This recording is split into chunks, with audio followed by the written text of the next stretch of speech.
RPG afternoons, and this is Elden Ring from Software.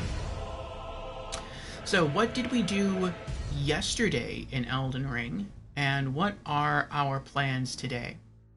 Yesterday, we were supposed to have dedicated the entire stream day, or I thought we would anyway, to fighting against Melania, Sword of Mikola.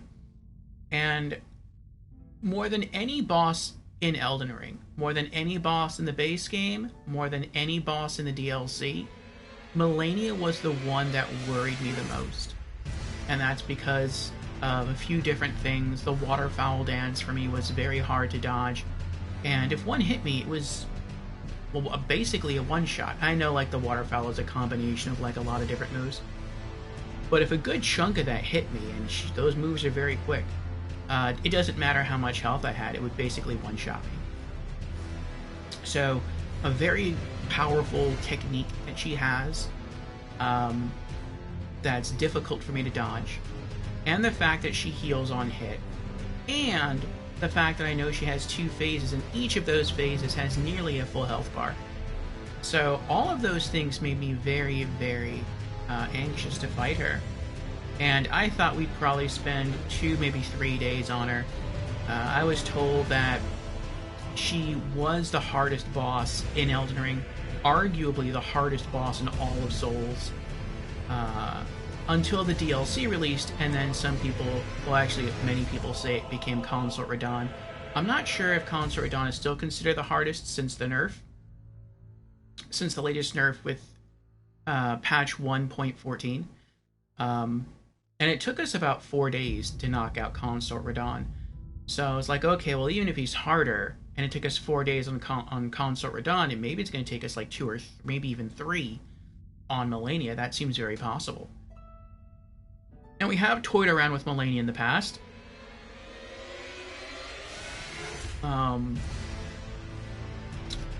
We've probably spent, before yesterday's stream session, maybe like 4 hours or so fighting her, spread across all of our stream sessions ever since we first encountered her. But we went in yesterday, and I think in less than 10 tries we dropped her, and that shocked me. Now, I will say that it probably would have been much harder for me to do that without having done the DLC. And I don't necessarily mean that in terms of levels. Like, if you look at my rune level, it's very high. But I think I've put, like, a lot of my stats into things that I'm not necessarily using. Like, I put a lot of into faith, I'm putting it into intelligence, I don't use incantations, I don't use sorceries. It's just so I can use, like, every dagger in the game. So I don't think it's really the fact that I just overpowered her. I don't think that was it at all. I think it was the fact that DLC bosses taught me how to fight in a different way than I was accustomed to. And I translated some of those methods over to Melania, and they worked. So typically when I fight a boss, I either go in and I L1 combo spam if I think I can get up to them and maybe get on their side and just wail away, or I keep my distance and I whip Reduvia's Ash of War. One of those 2 techniques has carried me the entire base game and a good chunk of the DLC. And it wasn't until Mesmer that I had to learn to fight differently. And Consort Radahn also taught me how to fight differently.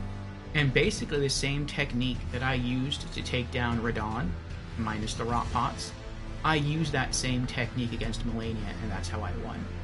And so I think it would have taken me a lot longer had I just gone with Melania first and then jumped into the DLC. But yeah, we dropped her pretty quickly, and that was unexpected. Then we went on to Crumbling Futter Masula, and we tackled Malekith and the Beast Clergyman. And we also dropped them, I think, in under 10 tries. So that was pretty wild. Then we returned to Leyndell, now the Ashen capital, and we took out Sir Gideon Ofnir, the All-Knowing, who is now the All-Dead. And we made it up to, what's his name, Radagon, the first Elden Lord. And we tried him once, and then I had to go. I had another stream appointment to attend. And it seems doable. And I already outfitted my character with what I think may work. I'm basically going to try to use the same strategy against him that I used against Melania and that I used against Consort Radon. So we're going to try phase 1.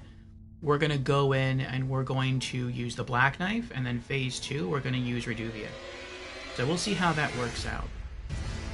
And Brandon is here. Welcome in, Brandon Chrome. How are you doing? Yes, I saw you were doing some Lies of P earlier. Sorry I wasn't able to attend. I was getting myself ready. But how are you doing? And let's start logging in.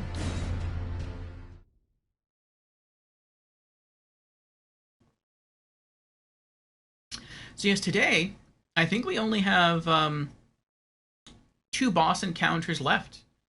The main boss fight just before we get inside the Elden Tree, and then the boss fight within the Elden Tree, and that's it. We're done. We beat the game. We completed our first playthrough. So I don't know how long this is going to take. If we finish early, or, well, not finish stream early, but if we finish the game early, maybe we'll do some PvP, or maybe we'll just roll right into New Game Plus, or maybe we'll see if there's anything else that we're missing, any last little tidbits that we could be missing, and we might try to get some of those. Like, I think we're missing a regular pot, and I'm not sure where it is, but we could scout around for that, like stuff like that. So we shall see, we shall see. And Begatus is here. Welcome in, Begatus. How are you doing? Brandon Chrome asks, did you beat Melania? Yes, we did. I will be eventually getting around to creating a highlight clip for that, and I'll post it in the Discord, and then if anyone comes and they ask for that, I'll link that to them. But yes, we dropped her in less than 10 tries. It was pretty crazy. So yeah, in phase 1, we used the Black Knife's Ash of War. And the Black Knife's Ash of War, I slept on the Black Knife for a very long time. It wasn't until the DLC I think I really started to use it. But it has a very long range to it. Melania has a hard time dodging it, and when it connects, it deals... Well, first off, it chops off a chunk of the enemy's maximum HP. Then it deals extra holy damage. Then it deals damage over time. So you have 3 effects in one swipe, and it worked marvelously. And then in phase 2, she basically gets more aggressive. She gets faster, so it's harder to use this technique. Though we were still able to use it a couple of times against her. So when she gets faster, we toggled over to using Reduvia's Ash of War, which is a bit faster. And we were able to use that to beat her. And so yeah, light armor, light rolls, and daggers only, and we did it. We beat Melania. And Malekith. And so now it's on to Radagon. But we have an ad starting now. It should last about 3 minutes. Afterwards, we should have about 50 minutes of uninterrupted game time. So I'll just look through some lists, look through the loadout, and then we'll try the boss.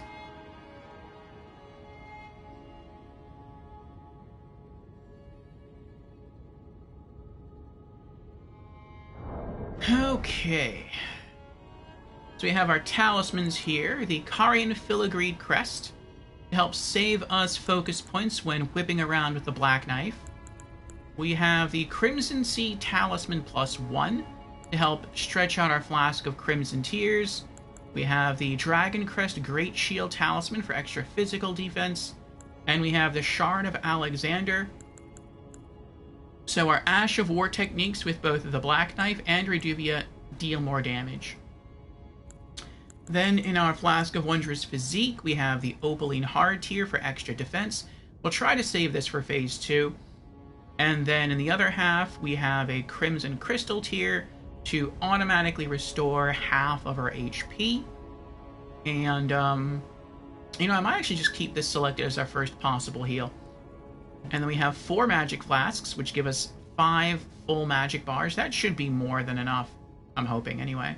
And then we have 10 heals. So, yeah, this is how we're going to roll into the fight. Hopefully that will work out for us.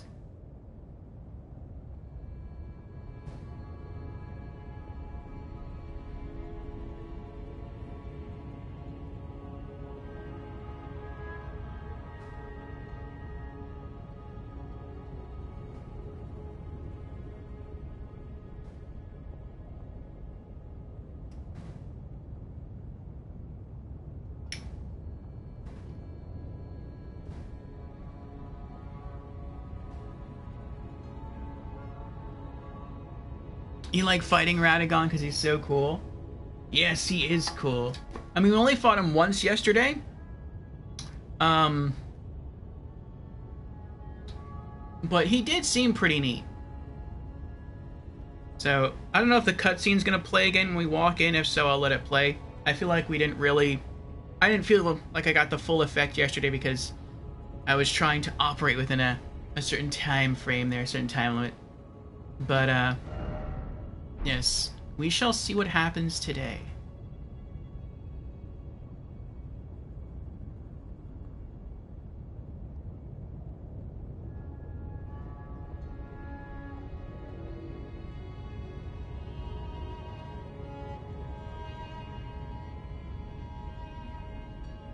Easy fight in comparison to Radon, though?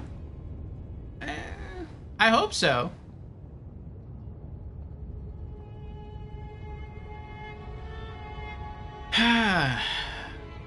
And Princess Trunks is here. Welcome in, Princess Trunks. How are you doing? Hope you're well. I am, thank you. I hope you are well as well.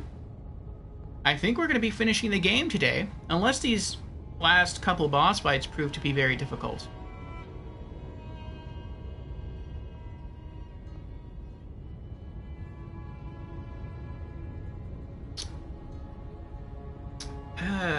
We shall see what happens. Alright, welcome back everyone from the ads. We are going to step in and give this a shot. Here we go. Traversing the Mist. Nope, no cutscene. Ah well.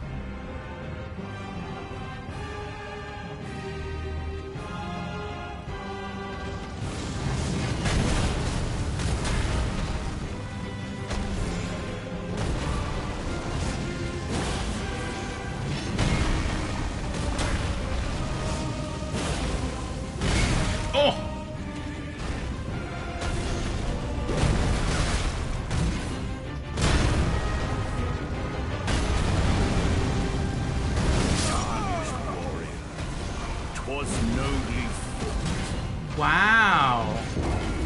I wasn't expecting that. I thought if I was up in the air, I'd be safe.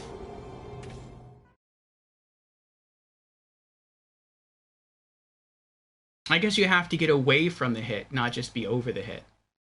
Like when the ground explodes.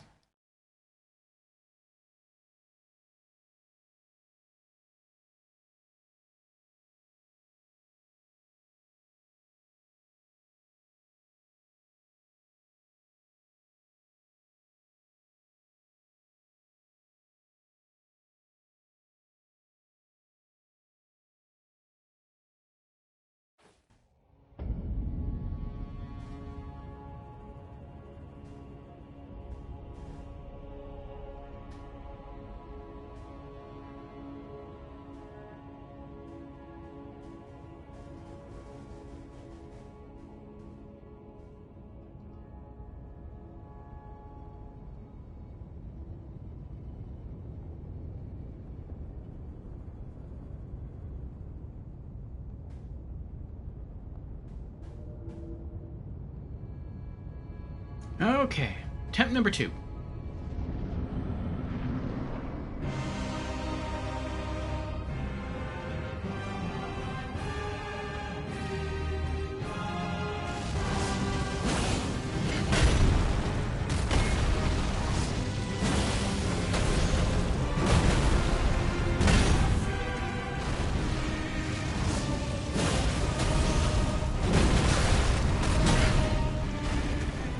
Now this is interesting to me because it doesn't seem like the Black Knife is as effective against him. Like, it deals damage over time, and it hits, but it doesn't chop off, like... And he's the only boss I've never seen this work on. Granted, I haven't used the Black Knife till, like, later on in my Elden Ring adventures. But typically the way the Black Knife works is when it first hits a boss or any enemy, a portion of their HP, like their HP capacity bar, immediately disappears. And that didn't happen here. He took immediate damage and damage over time, but he didn't take Like, his HP capacity never went down. So, maybe just due to the sheer fact that he's the first Elden Lord, like, he can avoid that from happening.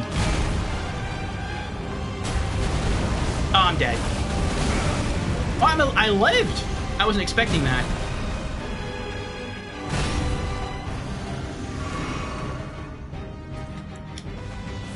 Uh-oh.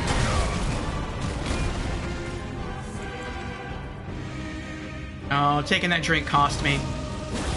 Taking that drink, that one drink cost me a full health flask. That stinks.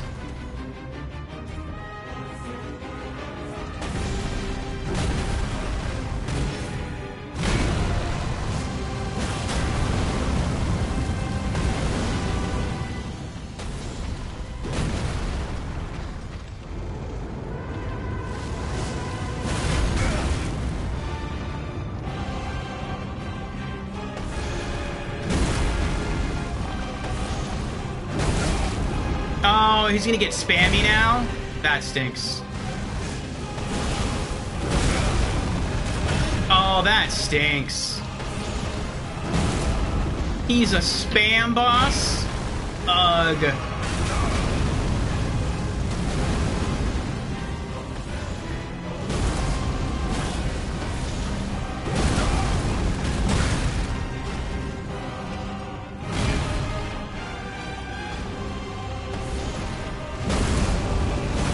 Nearly the final boss of the game is a breakfast food.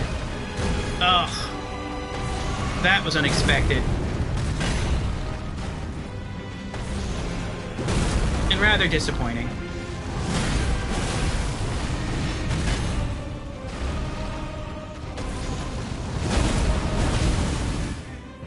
Phase 2. This is our first time making it to Phase 2.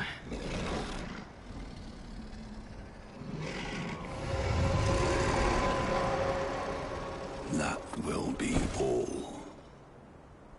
Thou didst me good service, Siraj.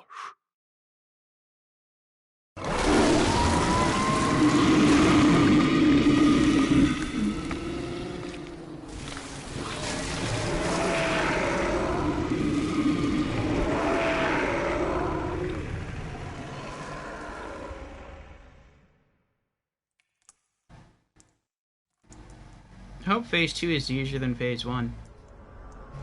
Phase 1 was kind of annoying.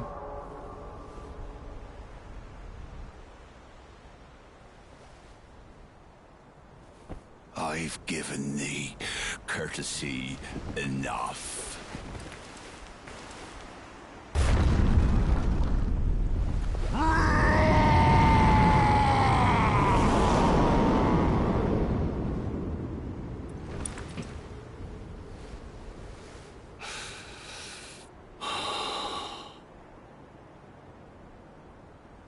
Now I fight as Horalu. Warrior!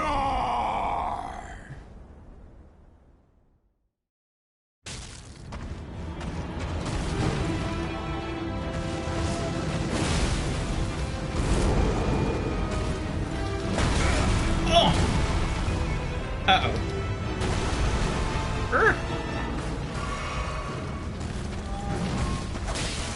Oh! Out of magic.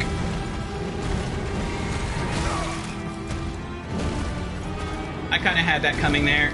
I should have healed, not went for magic. I'm fighting Zengi from Street Fighter?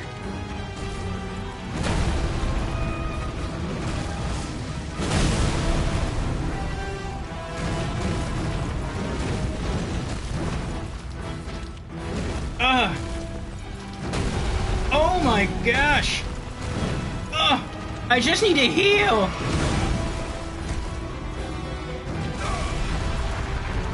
This guy is like a stamina draining machine. Oh, I'm caught! And he breaks your lock on at the same time.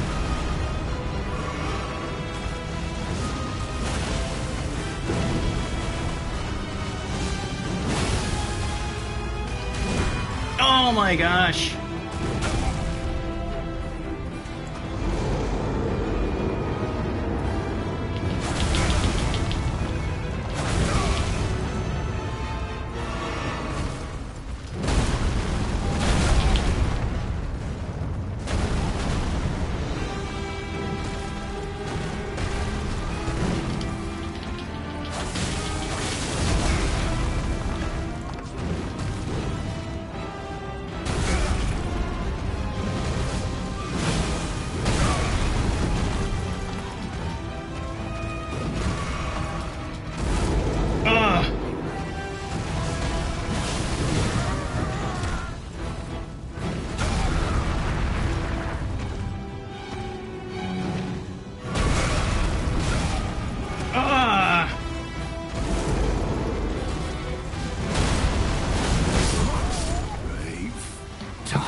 strength befits a crown. I don't think that counted because I didn't get the reward. If there is a reward.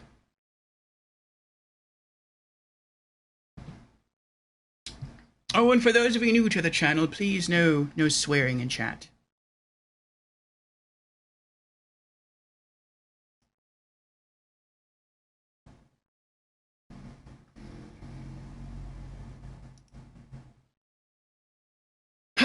Did we win? Did we not win? We almost won second try. I don't think we did. I hope I'm wrong. Fingers crossed, toes crossed too.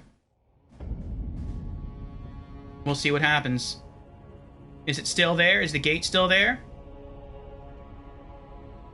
The gate's still there. We didn't win. We didn't beat him. That was really, really close, though. Nearly a first try victory. Alright. I think I'll save the flask for second phase.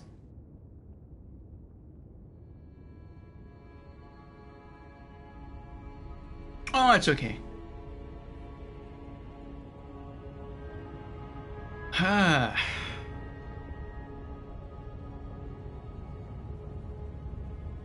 Yeah, that was rough.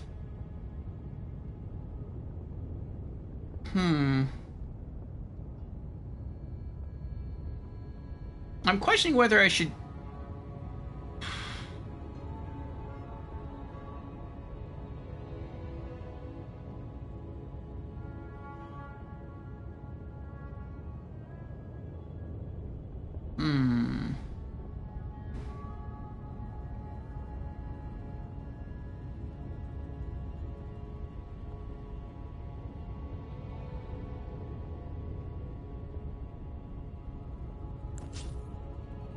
Maybe I'll start with Reduvia. He doesn't get, like, ridiculously spammy until, like, halfway through phase 1.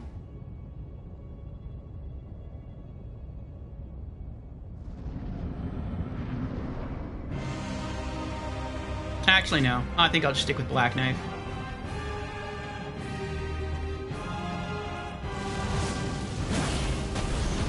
Which missed.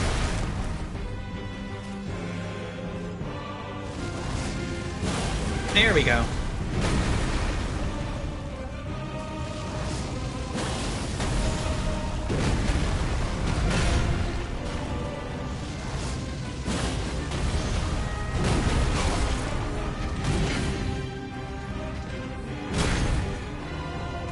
More stamina would be nice, though.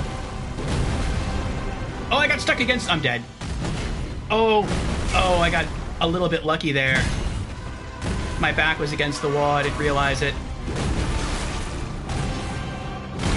This is a ridiculous boss. I do not like this boss.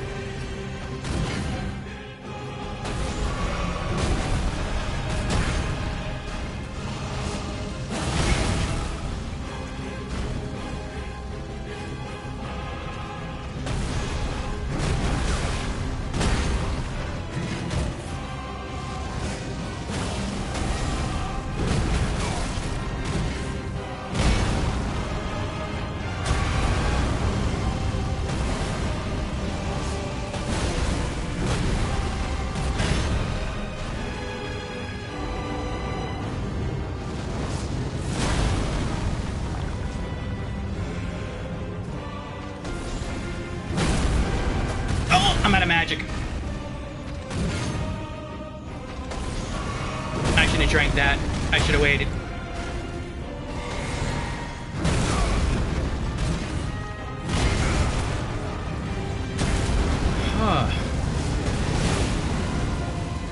Oh my gosh.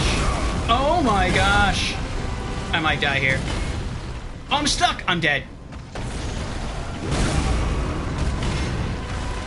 The only reason I survived that was because Opaline Heart here was in that mix of flask. If not, I would have been dead.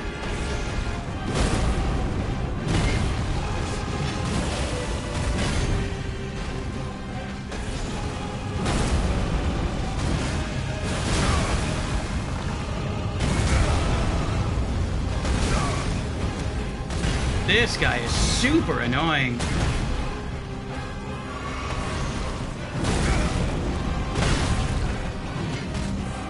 Oh, I'm stuck again! I was stuck for a long time there.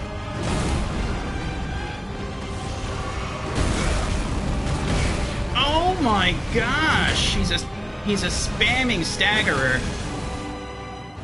Ugh. I want to say this is the worst boss in, like, all of Souls.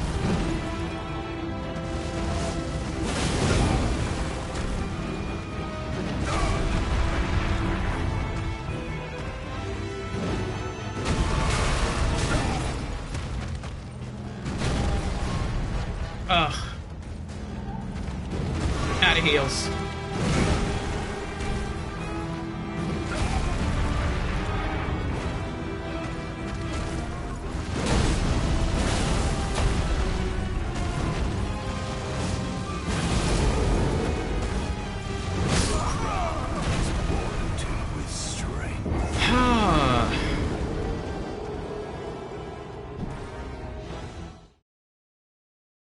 Yeah, I feel this is a legitimately bad boss.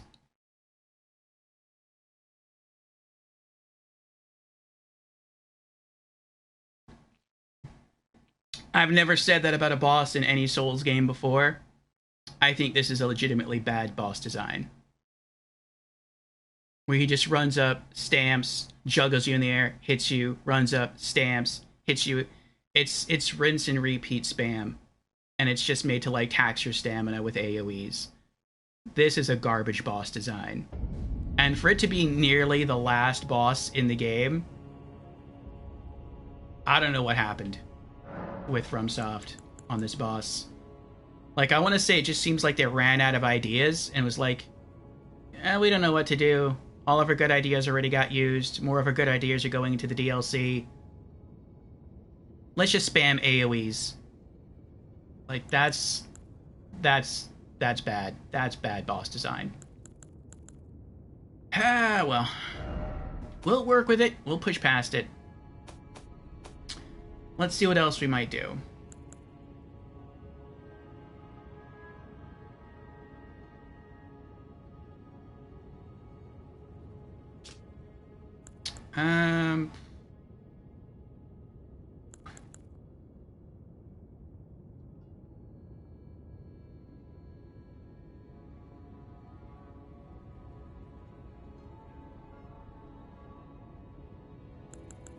I guess we can try buffing with some crab.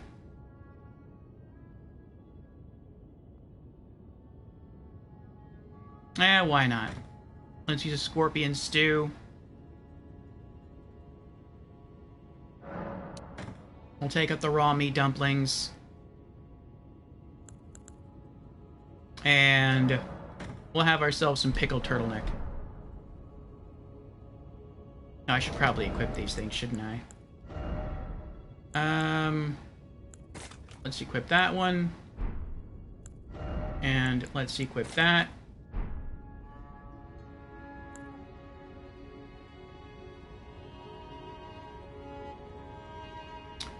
Actually, let's not equip that. Let's equip that. I wonder if these stack or if one overwrites the other. Let's just use this and that as a buff. And we'll save the boiled crab if I die.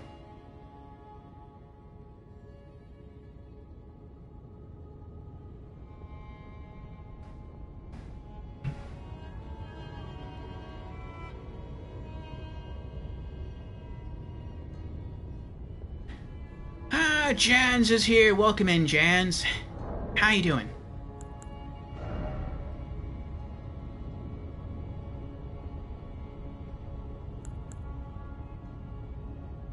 Jans, we beat the boss second try.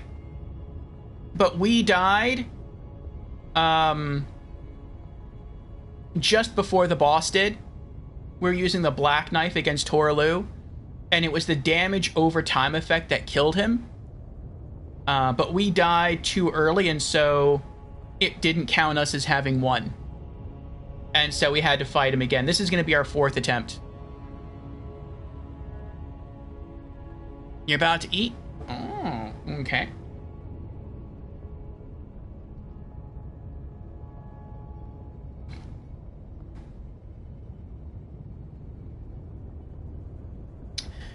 Yes, he died before great enemies slain. We saw his body disappear. We heard the music.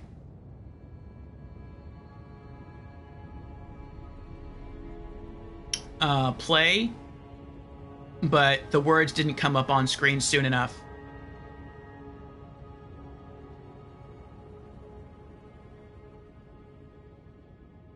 Think something else I'm gonna do.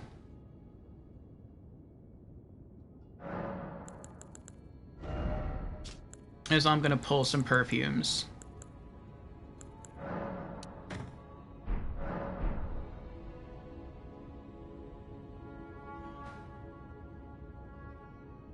I do not like this boss, though. In the first part of phase 1, he's not bad. In, like, the second part of phase 1, he's ridiculous. He spams AoEs. And it feels like I want to say it lacks originality, but I feel like saying that doesn't do justice to how bad the boss design is.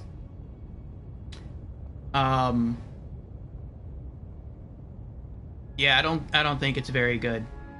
Horalu is more interesting than that. But it seems like he just really tests your stamina a lot in phase 2.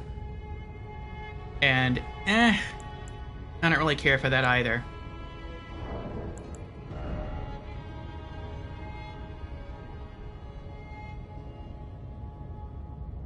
Alright, Brandon Crew. See you in a while. Have fun with Lies of P. And how's Lies of P going? If you want to fill us in before you head off. Alright, I think I'm going to try to buff. Actually, I should equip these as well. There we go. Alright, so I think what we're going to do here is we are going to start with a buff of pickled turtleneck and some scorpion stew,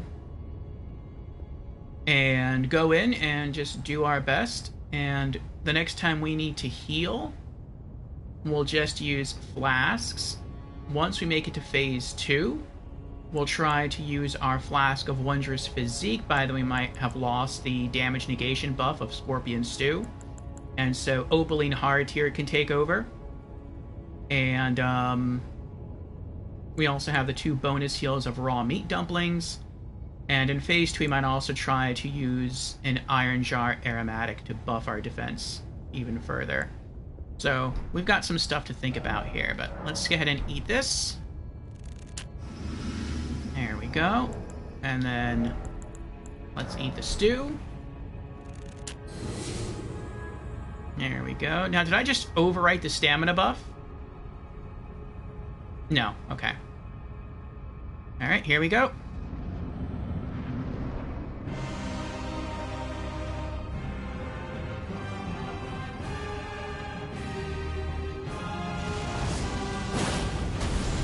And I missed.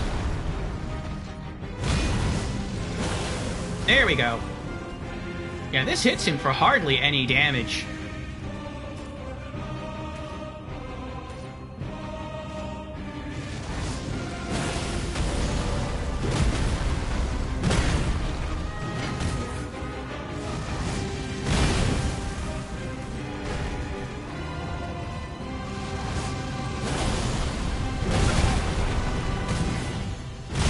Oh my gosh, I'm spamming the roll button the entire time and nothing's happening. Ugh. That was a waste of 2 unique items.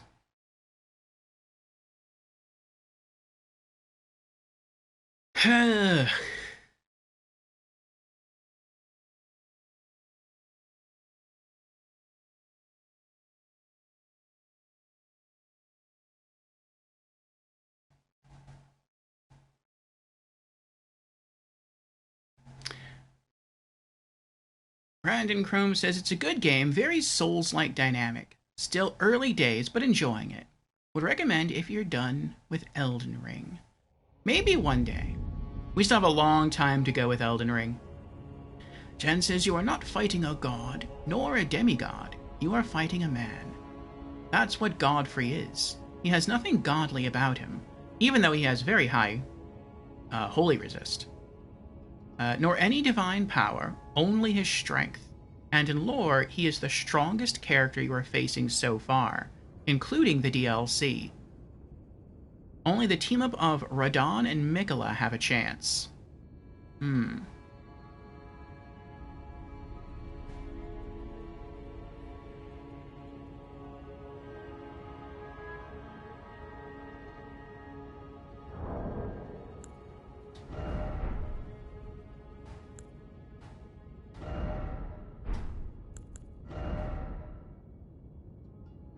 Alright.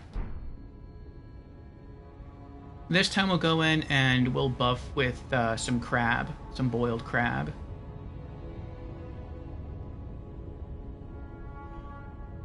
I think I can probably also get away. Yeah, let's do it. I think I can probably also get away with taking out one flask of Cerulean Tears and putting it back into Crimson Tears. I think we only need like maybe 3 magic bars to beat this guy.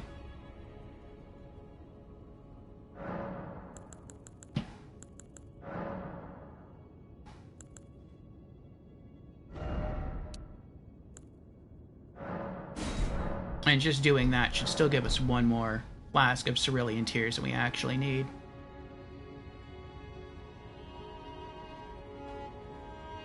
Actually, you know what? We're still going to make our first heal.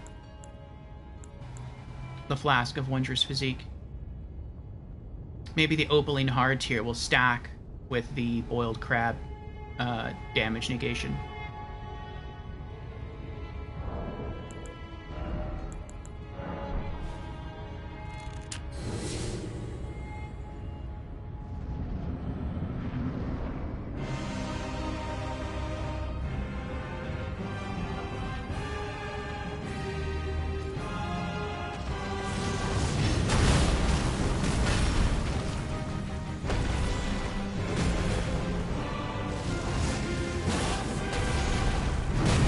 I don't know how that missed.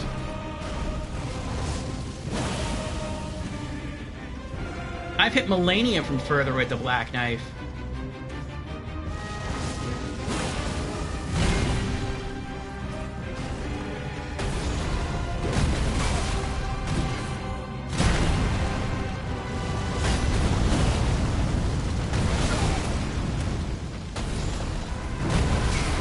I hate that it's like a horrible AoE. Either he... Actually, maybe it only hits you once. I assumed it hit twice, because it looks like it's hitting twice.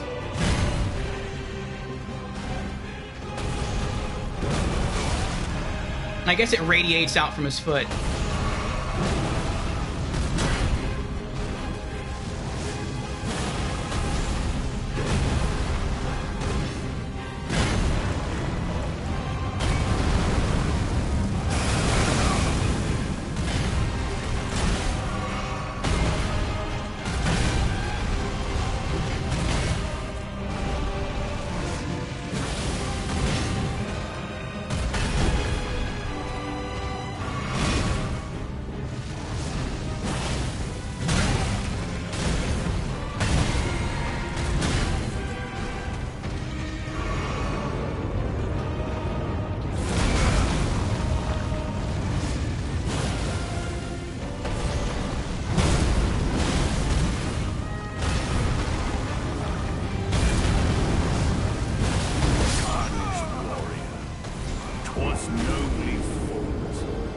I was able to tank through his physical attacks. I wasn't able to tank through his explosion attacks. Which probably means I can use the perfumes in Phase 2, but not in Phase 1.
I'm dead.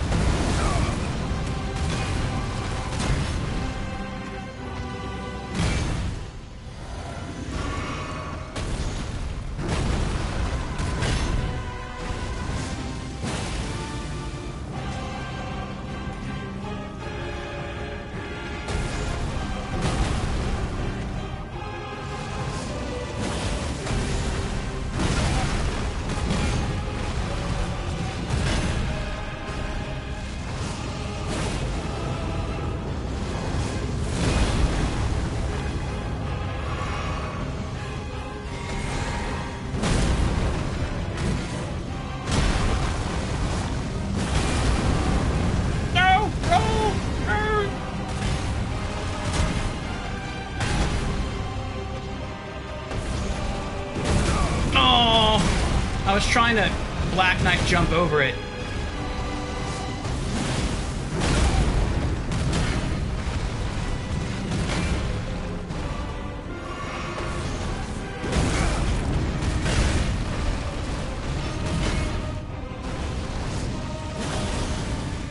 Phase 2.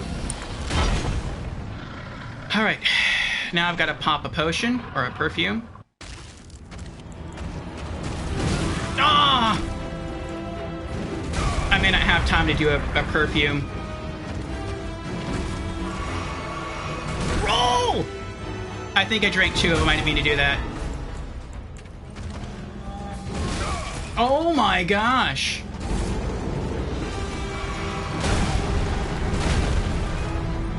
Roll! Roll! Finally!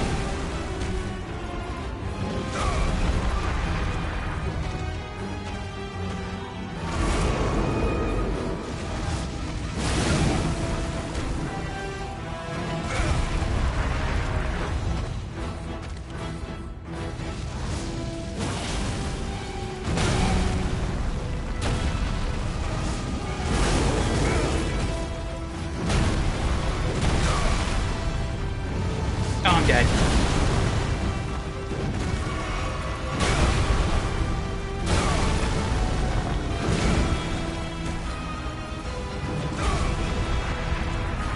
This guy is crazy.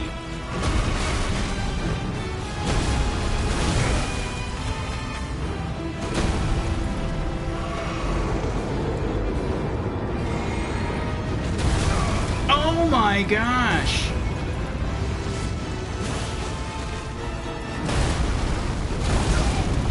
Oh, I'm dead. Ugh. Ugh. This is ridiculous.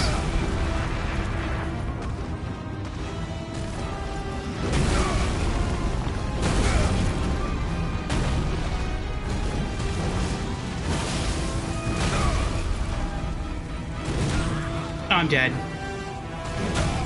I'm still alive? I can't believe it.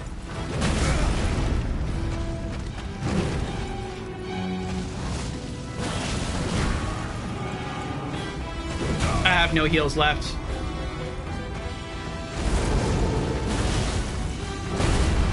The crown is warranted strength. If I would have hit him with more Black Knife, I would have beat him. And I had to use up all of my heals. Just about. Xanadu Peach is here. Welcome in, Xanadu.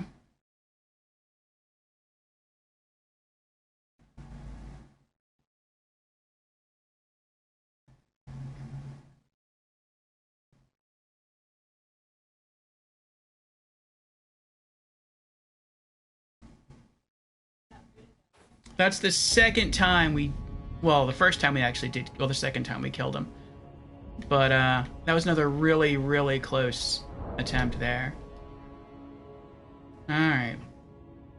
What else have I got? I don't have any more of these.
I've burned through all my heals. Like, all my healing items I don't have anymore. So that means I'm gonna have to get more aggressive.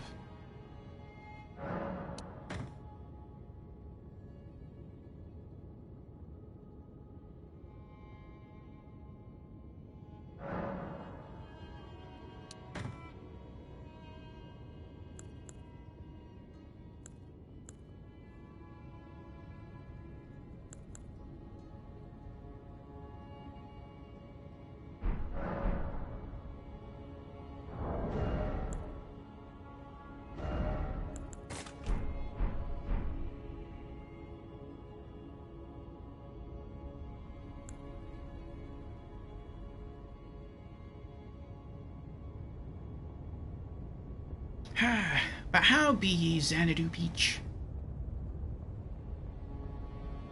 Xanadu is now on a 10-stream streak. Thank you, Xanadu, for the consistent viewership. Okay.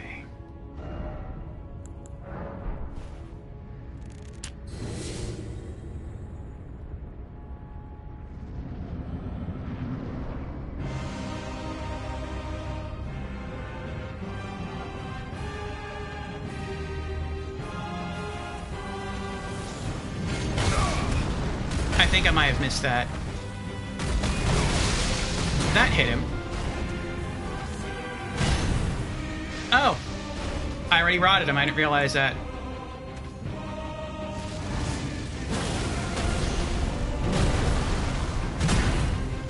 I guess he's kind of weak to rot then, that's good.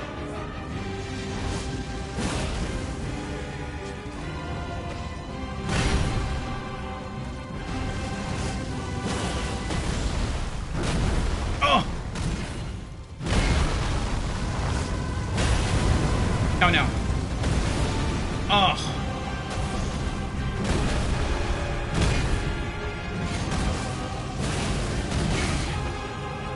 Heal! Bro, heal!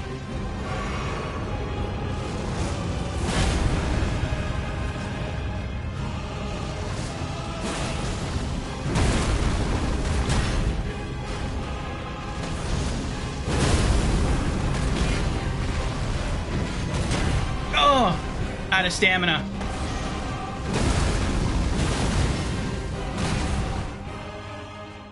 He took half my HP right there. Or just about.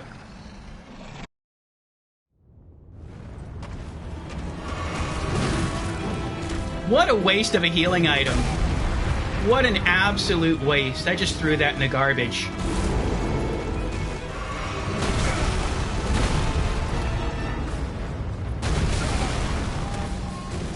Again, absolute waste. Again, absolute waste. Oh.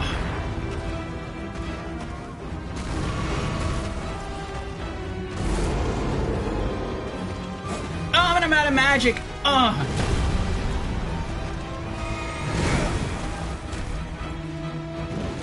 This is ridiculous.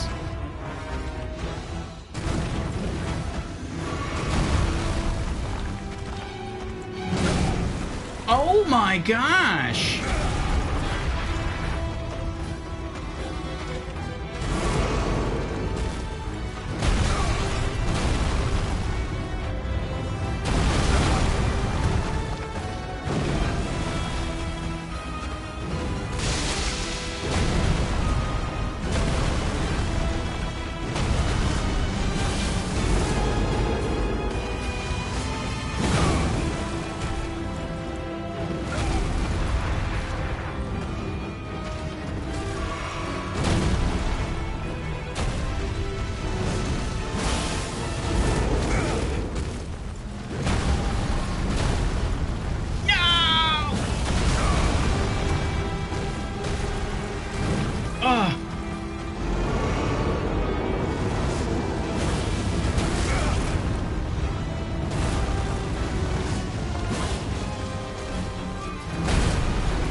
Legend Felled, Remembrance of Horaloo.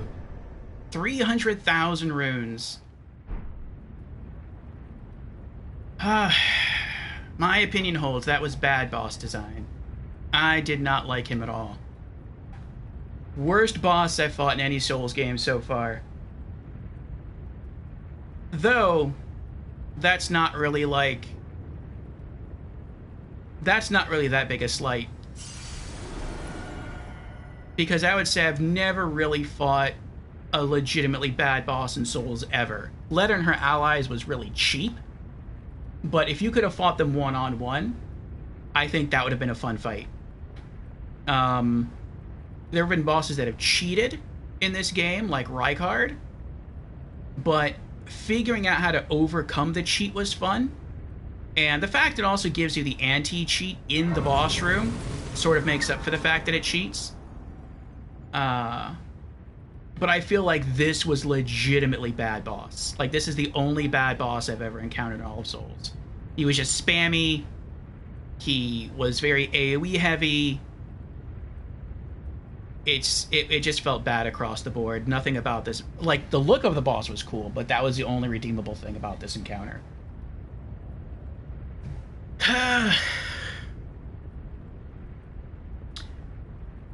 And Lady Neelafar is here. Welcome in, lady. How are you doing? Howdy, howdy. How's it going? Going well, lady. Going well. When might we see your next stream? I'm always eager to ask.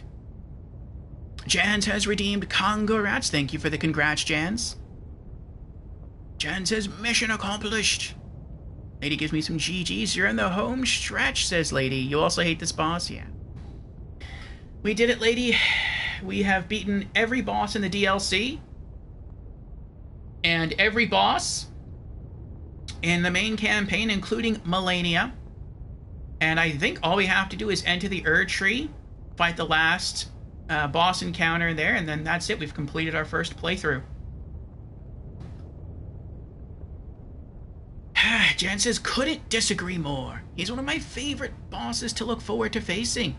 And all of his AoEs are jumpable, including the explosion. Yeah, I didn't like that. It felt like I could see what they were testing with the stomps. The stomps were very unique. And I guess I just didn't also like the fact they were unique. So, like, most of the time, when a boss produces an AoE, the AoE goes off everywhere at the same time.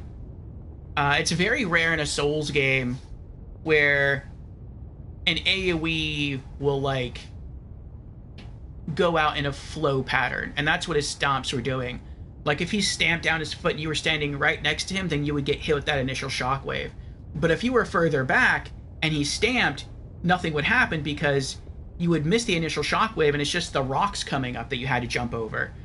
But if you're far away and you see him stamp, your instinct, or at least my instinct, is to jump. And so I would do that, and then as I would land right into the rocks that were being pushed up out of the ground, and I would take that damage, and that was aggravating.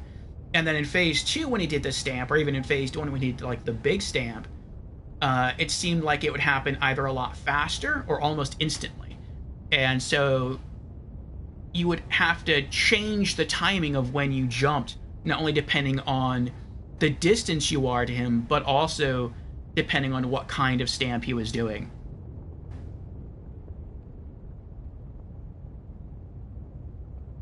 Radon's stomps work the same as Godfrey's. Radon had stomps?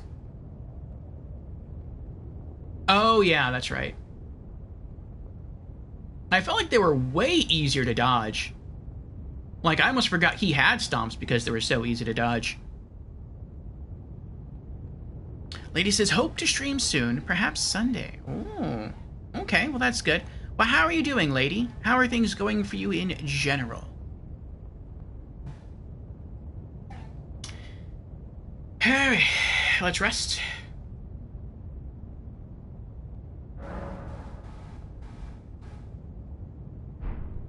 And let's try to change our loadout a bit. I'm surprised rot pots worked on him. Like, he only needed to be hit with a single hefty rot pot in order to inflict rot status in each phase. And that's what allowed me to win. because I couldn't get enough damage in with just the Black Knife. Alright, let's put that away. Let's put that away. I think we're going to carry the same build going into the final series of encounters. But I can't level up off just 300,000 runes, and I don't want to throw those away.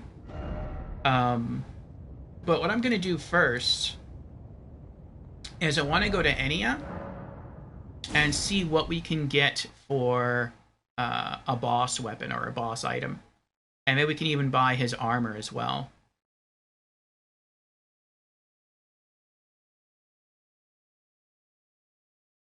Alright.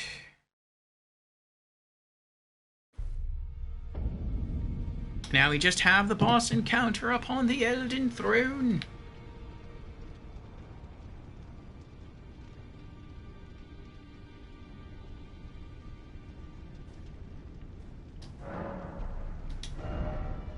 Remembrance of Hoaraloo. Remembrance of the warrior Hoaraloo, hewn into the Erd Tree. The power of its namesake can be unlocked by the Finger Reader. Alternatively, it can be used to gain a great bounty of runes. When Godfrey, first Elden Lord, was robbed of his grace, becoming tarnished, he took with him his kinfolk and left the lands between. After the long march of the Tarnished came to an end, Godfrey divested himself of kingship, becoming a simple warrior once more. We have Axe of Godfrey, or another... Ooh, we could do an Ash of War. Hoaraloo's Earthshaker.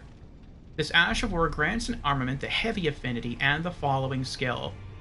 Hoaraloo's Earthshaker. Slam both hands onto the ground to violently shake the earth and unleash a shockwave. Follow up with an additional input to slam the ground again. Usable on all melee armaments. Very cool that you can use it on any melee armament. But always a bigger fan of weapons, so I'm going to go with that. Axe of Godfrey. Weapon of Godfrey, Elden Lord. It was broken in a battle fought as leader of the Tarnished during the Long March. This weapon is symbolic of Godfrey's vow to conduct himself as a lord, later becoming an emblem of the Golden Lineage. In the days of the past, a crown was warranted with strength. Unique skill, Regal Roar. Let loose a mighty war cry, raising attack power, while sending out a shockwave that cannot be guarded against by stomping the ground. Wait, what? Let me read that again. This mighty war cry, raising attack power, okay, while sending out a shockwave that cannot be guarded against by stomping the ground. Okay, so buffs your attack power and you stamp and send it a shockwave that can't be guarded against. Okay. While active, strong attack becomes a lunging slash. Okay, harder to dodge, I guess.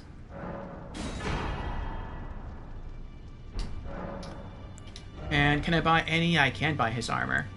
Okay, Elden Lord Crown. Crown of Godfrey, the first Elden Lord. The age of the Erd Tree began amongst conflict when Godfrey was lord of the battlefield. He led the war against the giants, faced the Storm Lord alone, and then there came a moment when his last worthy enemy fell, and it was then, as the story is told, that the hue of Lord Godfrey's eyes faded.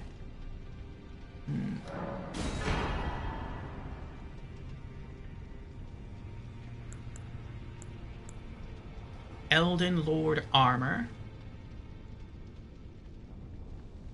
The age of the Erd Tree began amongst conflict when Godfrey was lord of the battlefield.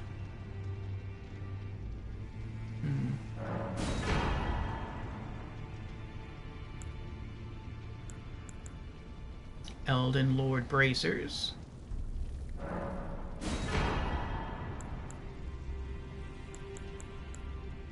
Elden Lord Greaves.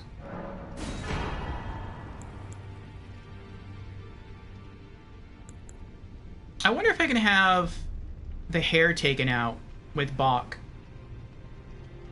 and just wear the crown. Wonder how that would look.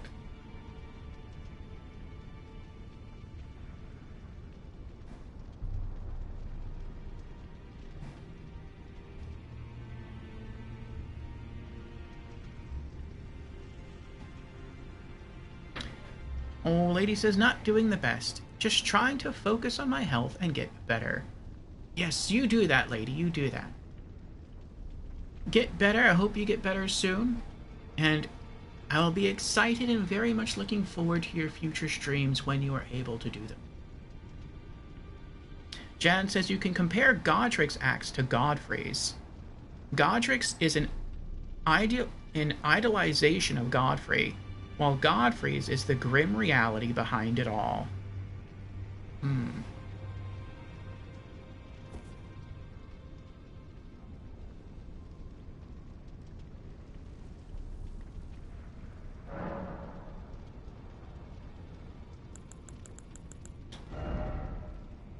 Oh.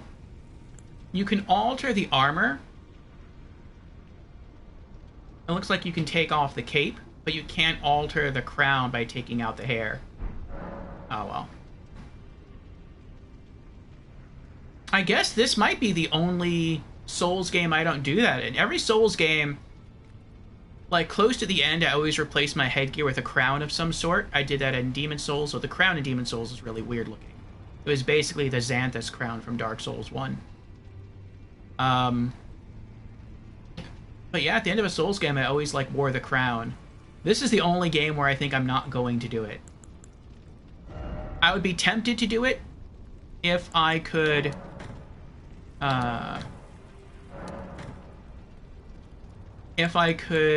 remove the hair, but oh well. Yeah, I even did it in Bloodborne, now that I'm thinking about it. Okay, Axe of Godfrey, and it's a colossal weapon. And we're looking at Axe of Godric. Well, that's what we're looking for.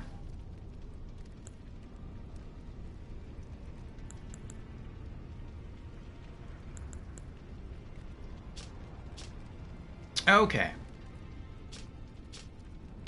Axe of Godric, at least with our present stats. Base physical is 142. Axe of Godfrey, 165. Scaling 56, scaling 65. Axe of Godfrey, you need more strength to wield it, but you don't have to be as dexterous. And scaling is the same. D in strength, D in dex.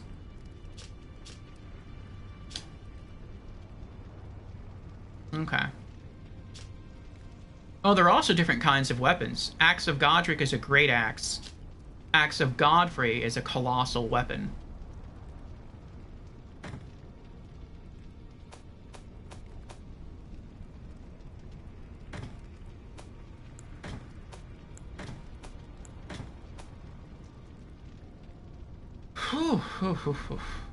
Okay. How many runes do we have now? 244,000. How many do we need to level up? 414,000. So that's less than 200,000. I don't want to lose 200,000 runes. It's very possible we're going to die in the next boss encounter. We'll do a little bit of grinding. We have an ad break starting about now anyway. Maybe it'll only take us like 3 minutes to grind up 200,000. And then we'll throw another point into intelligence, and then we'll return to the boss area.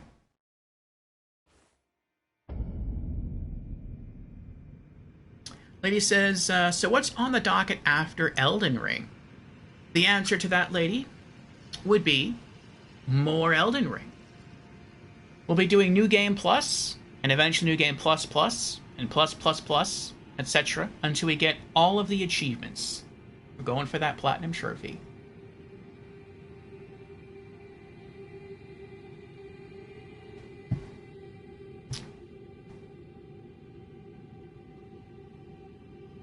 And Beezers is here. Welcome in, Beezers. Beezer says, fun fact, you can only have one Axe of Godfrey per character. Really? Why is that? Jan says, in Bloodborne, I believe you wore the Martyr Logarius crown. You are correct. Yes. Demon Souls? I don't remember the name of the crown, but I know in Dark Souls 1 it's called the Xanthus crown. And then in Dark Souls 1, we wore the crown of Gwyn. And then in Dark Souls 2, we wore King Vendrick's crown. Dark Souls 3, we wore the crown of the guy you fight in the Karthus catacombs. I don't remember his name right now, though. And then in Bloodborne, yeah, we wore the Marta Logarius crown.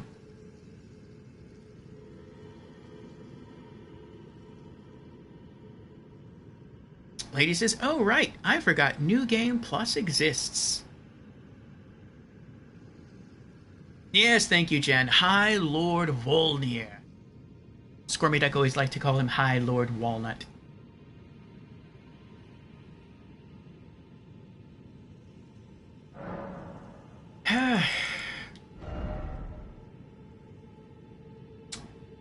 Okay, bow. And arrows.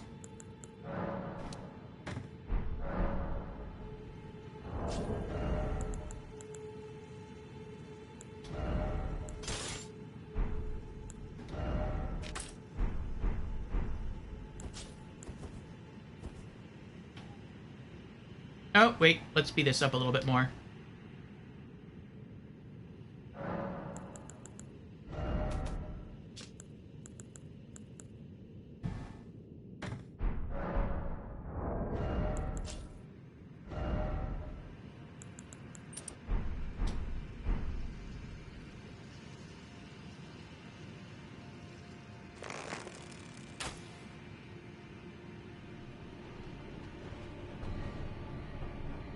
I didn't even see the arrow hit him for any damage.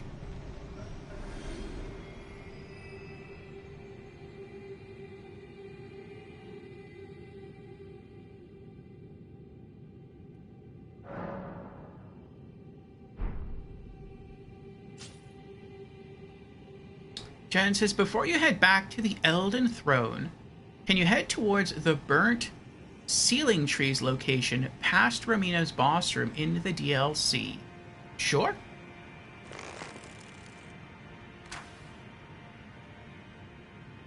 Oh. There we go.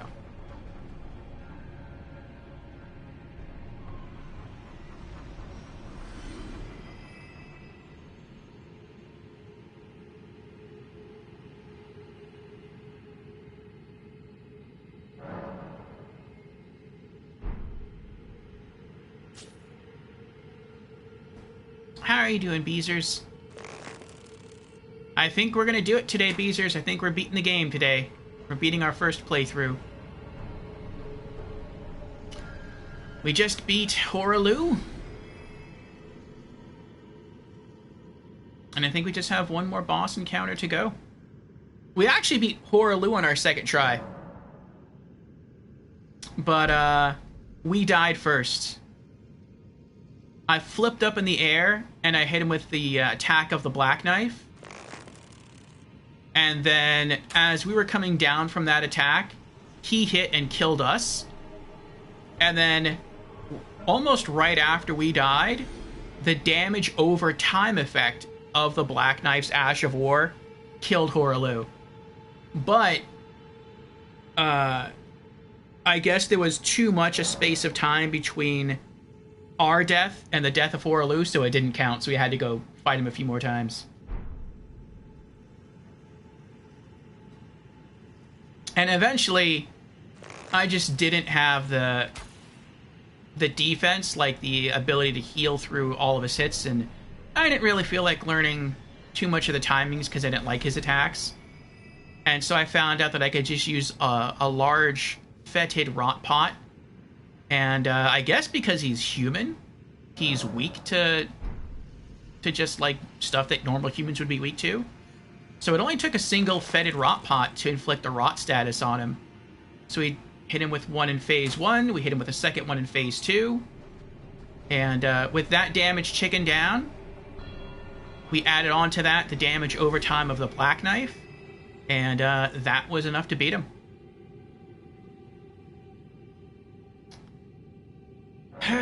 Beecher says, I mean, Godfrey is a joke, and the last boss is easy. Plus, you're like 100 levels over left. I would say I'm 100.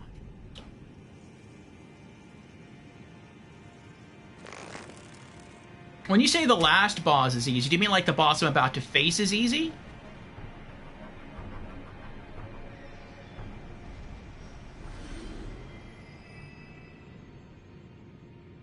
Because that would be nice. I would actually like there to be like an easy final boss.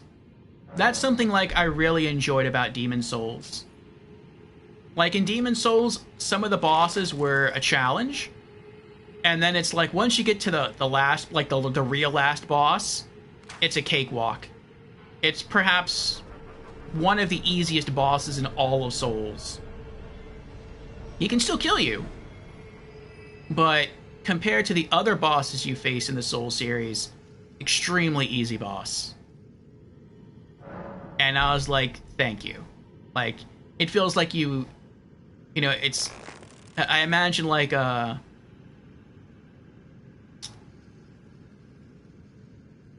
track athlete, you know, running around the track, and it's like they put their all into making that loop around the track.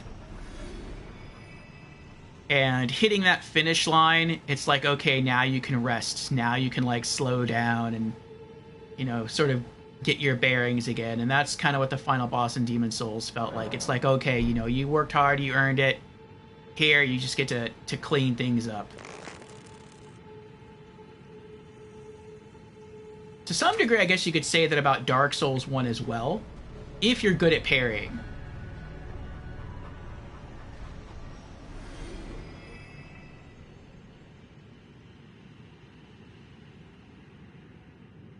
It's just I never got good at parrying.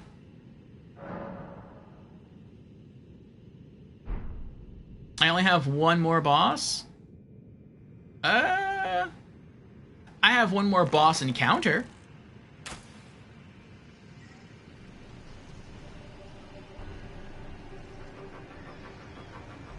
From my boss list, I know there's actually 2 bosses, and I've also seen some people fight them. So I know there's a person I have to fight, and then after that person, I have to fight the Elden Beast. So, I mean, like, it's technically 2 bosses, but I don't think you get a break in between them, so it's a single boss encounter.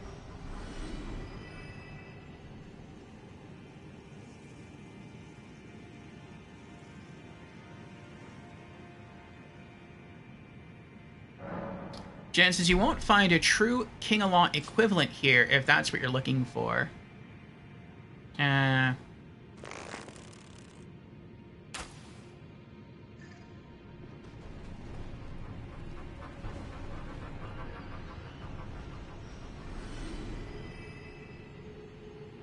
Alright, that should be enough.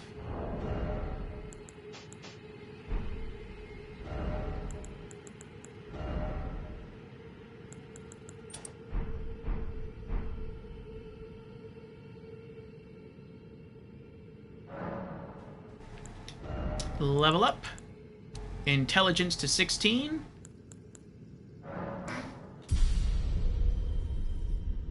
I think I now meet the minimum intelligence requirements to use the highest intelligent requirement knife.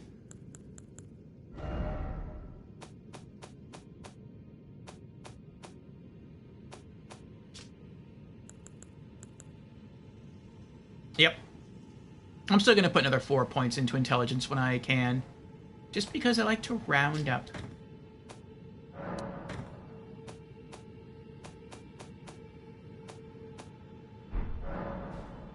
Okay. And let's go back to the DLC. And we are going to the ceiling tree.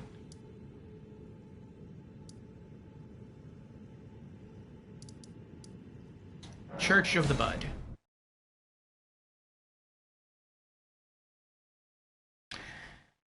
Jen says, I've shot this bird more than 10,000 times, I'm sure. I miss my cheap grind spot in the DLC. But, I mean, I get to use it again in New Game Plus.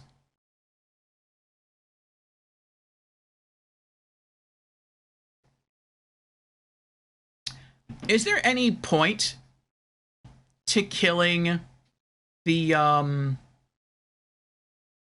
Erdtree avatars in New Game Plus? Like, do they award you with anything? Like, the first time you kill them, you get, like, the Crystal Tears, right, for your Flask of Wondrous Physique.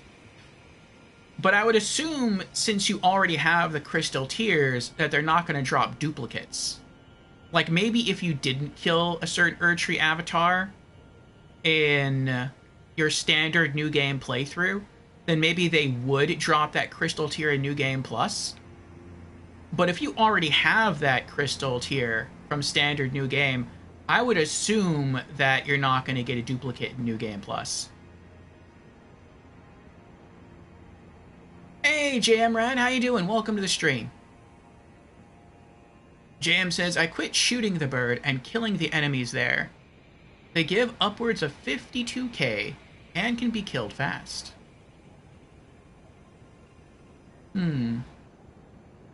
Oh, you mean you quit shooting the bird, but you just kill, like, the Albinarix there instead?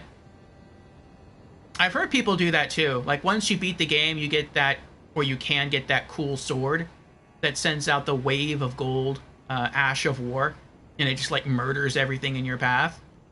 I've heard people tend to use that. Jan says, whether intentional or unintentional, I believe I found a Demon Souls connection. What's that, Jans?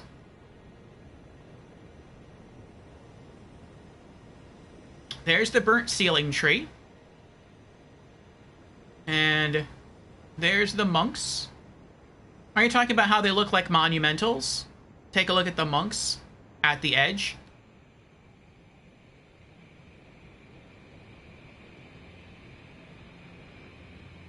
JM says, yep. I might do that as well once I beat the game and get the sword. This is still our first playthrough. So, we have one boss encounter left, and then maybe I'll be able to get the sword. The New Game Plus begins. I'm looking forward to that. I want to get 2 of every dagger. I want to collect, like, 1 of everything in the game, basically.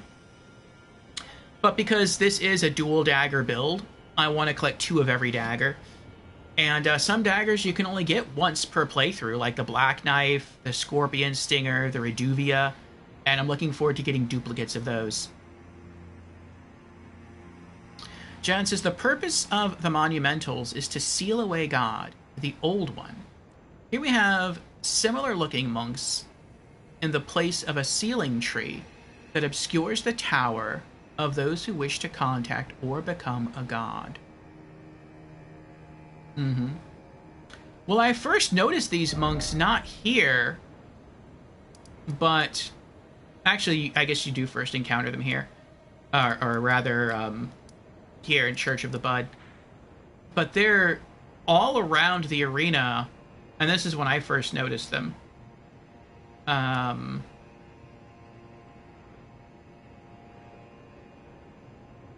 Is it there? I think it is there. In the Cleansing Chamber anteroom, where you fight Letta and her allies.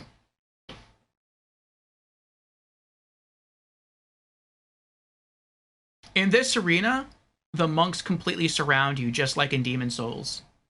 Like they're in a circle. James says, I beat this with the DLC on my PS5, nice, a few weeks ago. Congratulations. Then grabbed it on PC and finished just the base game and started New Game Plus this week. Trying to get most, if not all, items too, but the game is so big it's easy to miss stuff. Very true, Jam, very true. I'm using a website to try to do it, and I really like it. I keep it on my phone, and it looks like an app on the phone, but it is a website, and you can put it on your computer as well. It's called gobluebro.io/Elden-ring-checklist. And this is what it looks like on my phone here. Just looks like you can just open it, drop down menus. And over here, there's, if I scroll all the way up, there you go. Elden Ring checklist. It's kind of hard to see because the camera's a bit blurry. but it has places for quests, achievements, graces, bosses, upgrades, weapons, armor, spells, collectibles, etc., etc. And so it's been helping me check off everything. And I'm not going to be able to get everything this playthrough because we're probably going to start a little bit of New Game Plus today. But the next item I was working on or trying to farm for was the Godric Knight helmet. I have the full armor set. I just have to farm the knight over and over again for the helm. And you can find that knight, like one of them just kind of wandering around an easy location in Limgrave. And yeah, once I'm able to do that enough, then I'll be able to move on to the next item to collect. Also, someone asked me if I would ever play as a different class in a Souls game, and I thought, I think I know when I'll do it. If I ever decide to get, and I might just do this, if I ever decide to get the Souls games on another platform like PC or Xbox, and play them there, then I will choose different classes. So as far as what classes I'll choose, I would like them to either be... Excuse me.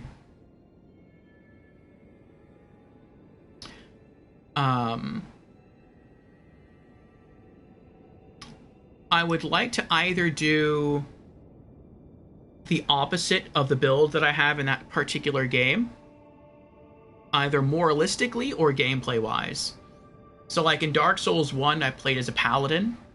So that means if I were to reverse that gameplay-wise, the opposite of a tank, I guess you could say the opposite of a tank is either going to be a healer.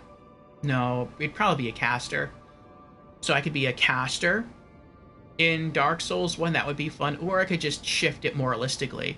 So I could stay a tank, I could stay a knight type character, but instead of being a paladin, I could try to be like a dark knight. Or like a wraith kind of character. Like the people who were sealed away in the area of the Four Kings. So that could be fun as well. And Fusion's here. Welcome in, Fusion. How are you doing? Fusion has redeemed. Hello, I'm new to stream. And Fusion states, so has Orfeo beat Melania? Or is he still scared? Melania was put down in I think under 10 tries yesterday. We dropped her a lot quicker than I thought we would. Also, Fusion, welcome into the stream for the very first time. Again. And Fusion has also redeemed Hydrate. Very well. Cheers, Fusion.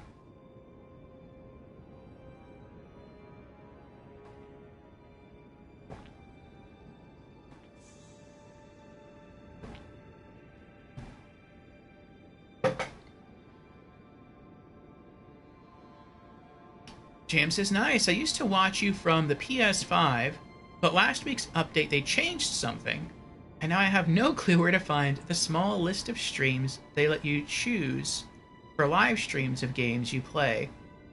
Oh, that stinks. Yeah, sometimes I used to watch, actually way back in the day, I used to watch Twitch streams on my PlayStation 3 and my PlayStation Vita. And then those features kind of got taken away. I think the PlayStation 3 version still works, but it's spotty. And I've also watched some on PlayStation 4. And it's cool that you can do the same on PS5, but it stinks when they rearrange stuff and then you have to figure it out all over again. June says, about time after being over 100 levels OP'd probably. Psh, I'm not OP. I mean, I'm OP in terms of skill, of course, you know. Because I'm just, you know, one of the greatest Elden Ring, if not one of the greatest Souls players of all time. Perhaps even the best. And I mean, I don't want to toot my own horn or anything, but could be. What is that?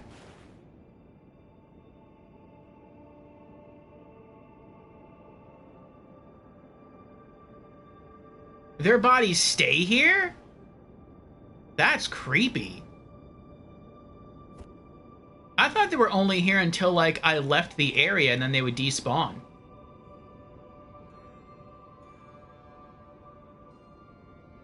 That is creepy. They're just always here. That would freak me out if you just, like, stood up and started attacking me.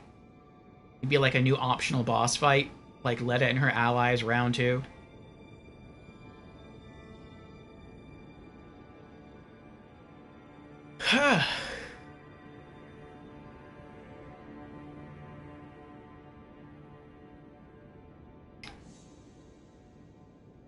No, but maybe I am a little over leveled, but I think I've spread out my points quite a bit. And I feel like that makes me sort of evened out.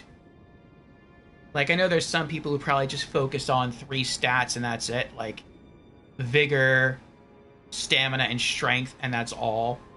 Whereas I, like, spread myself out with, like, arcane, and dex, and vigor, and endurance, and a little bit of strength, and faith, and now intelligence. And so, like, when you balance out the kind of power I could have had, I feel like I'm maybe either where I should be or a little bit above in terms of stats. You know. So it's just really all skill is what it is. Jen says, I find it by highlighting the Elden Ring icon, then pressing down on the D-pad until the list of videos and streams show up. Ah, but there's also the downloadable Twitch app for the PS5 for easier use. Oh. Interesting, interesting.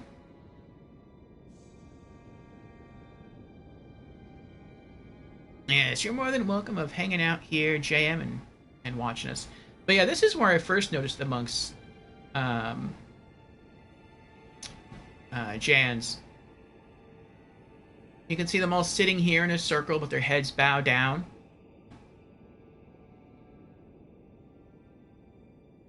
And near the ceiling tree, and it could just be the light source, they look gray. It looks like they turned to stone, but here it looks like they just died.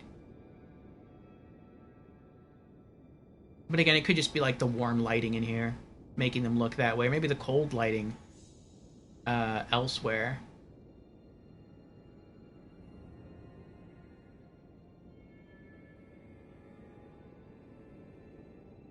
Also, note where we are. We're in the tower of Inir Ilim, which is basically a floating... Well, it's not... I don't think it's completely floating, because it's attached to something down below. But it's basically a floating castle. And that's kind of what the Nexus is. The Nexus was a floating castle. Though I think it might have been wedged between, like, mountains, because it was supposed to be there to seal away the old one. But, yeah, that's a callback.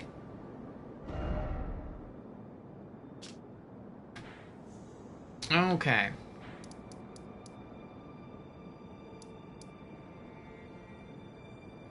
Where am I going? Oh, that's right. The Elden Throne.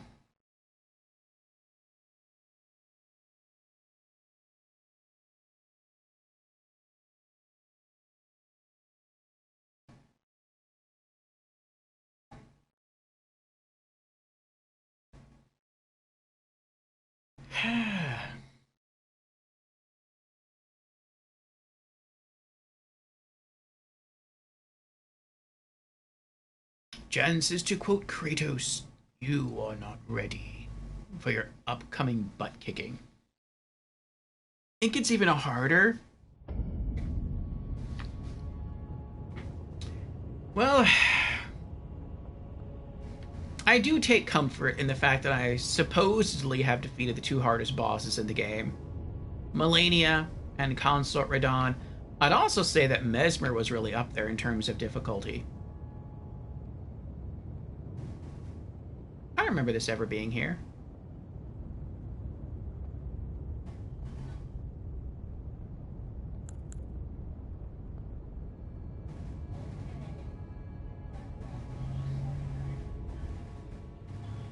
You know what? How many magic flasks do I have? 3? Let me get a 4th one.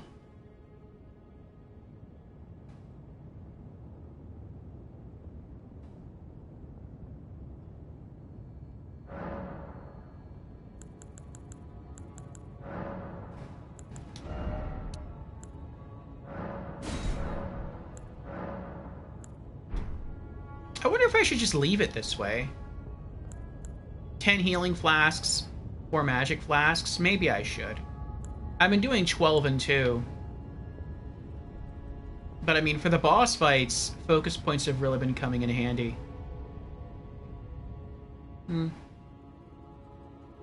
But only like the very, very end game boss fights in the DLC in the main game. Jan says, the next boss is not the hardest, but is the best at kicking your butt for not paying attention. Oh, the clouds ahead are gold. This kind of looks like the DLC area. What is it called? Like the Divine Gate? That you couldn't get up to? Like after beating Consort Radahn?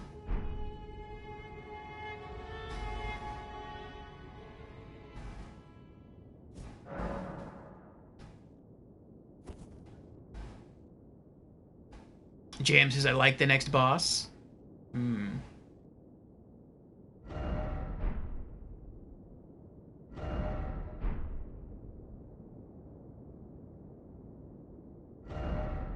Weak foe ahead? I hope so. Let's find out. Touch the golden light.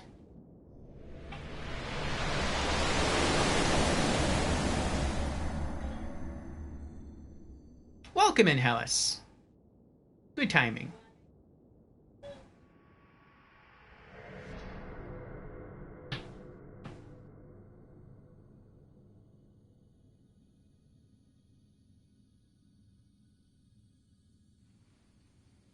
The assassin Orfeo has made his way through.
Radagon of the Golden Order. I thought Radagon died. Wow, that's a lot of damage. That's way more damage than it did to Horaloo.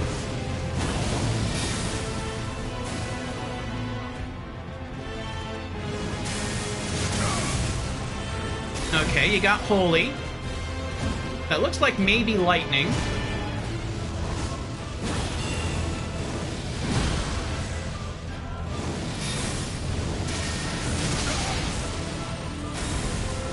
Alright. You've got some elemental damage going on.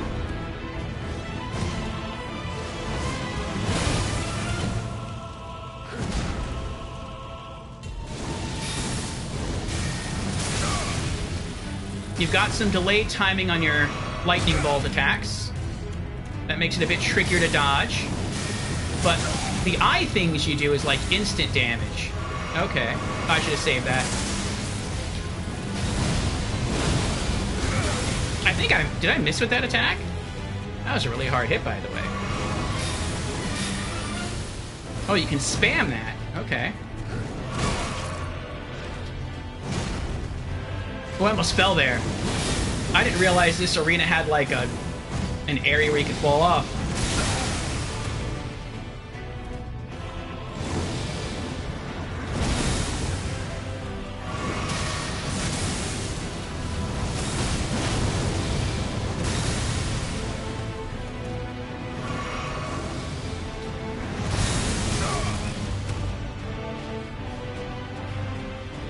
I wonder.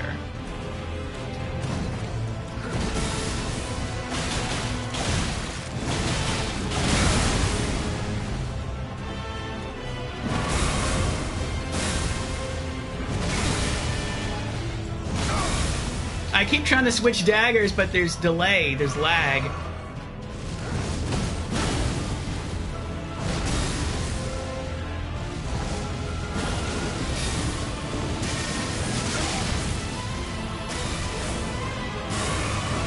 No! I didn't mean to do that, crud.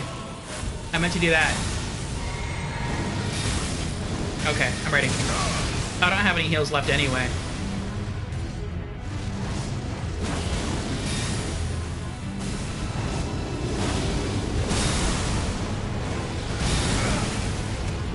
I'm dead. Yep.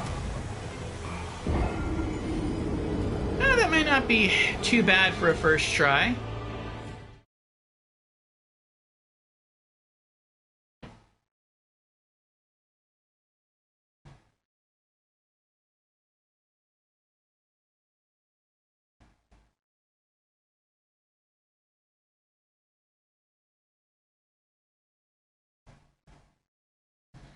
Yes, welcome in, Hellas. Yes, we made some pretty good progress since yesterday. Progress I wasn't expecting to make. We beat Melania, we beat Malekith, and then today we beat, what was his name? I forgot his name now. Oh, I thought the person we just beat was Radagon. What was their name? Godfrey. I keep getting the characters confused in this game. We beat Godfrey and Horalu. So now I think it's just this boss, and that'll be it. We will have completed our first full playthrough of Elden Ring.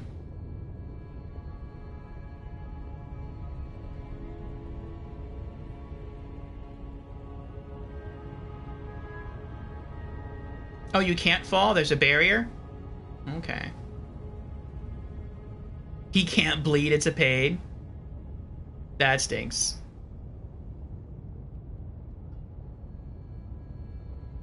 And Hellas is now on a 3-stream streak. Thank you, Hellas, for the consistent viewership.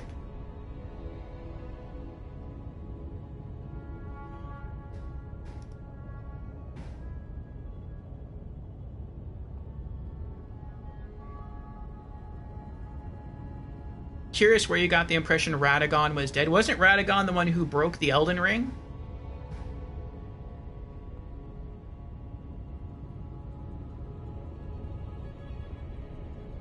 Oh, that was Marika. Okay.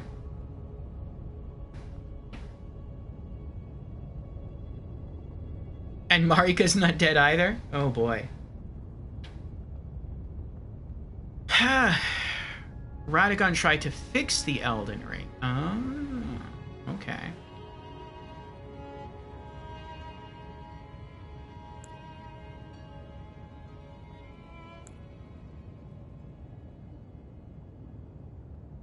Alright, so now we know we're dealing with Holy. It might be Holy and Lightning, or maybe just Holy, I'm not really sure. But let's pull out some different talismans. We'll do Bolt Drake Talisman +3. We'll try Golden Braid. We'll just hold on to those for now. Alright. What do I want? I definitely want Dragon Great Shield. I definitely want... Let's do Golden Braid. I want Crimson Sea Talisman +1. What's number 3 going to be? Let's make number 3, since it seems I need a little bit more defense than offense. Let's go for Carian Filigreed Crest. Okay.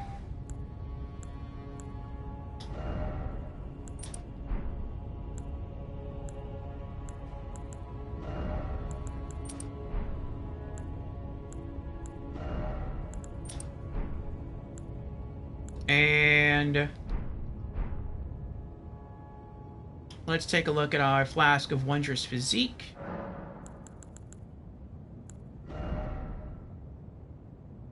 We'll leave Opaline Heart here.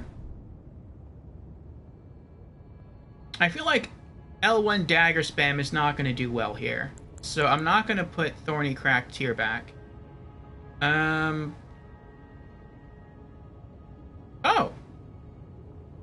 This worked pretty well. What about Crimson Whirl Bubble Tear? That worked pretty well against Consort Radon.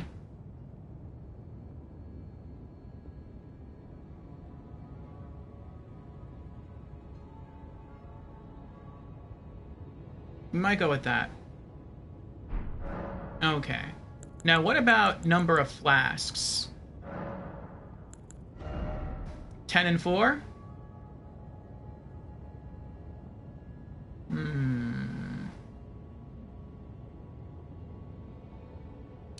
Let's try 11 and 3.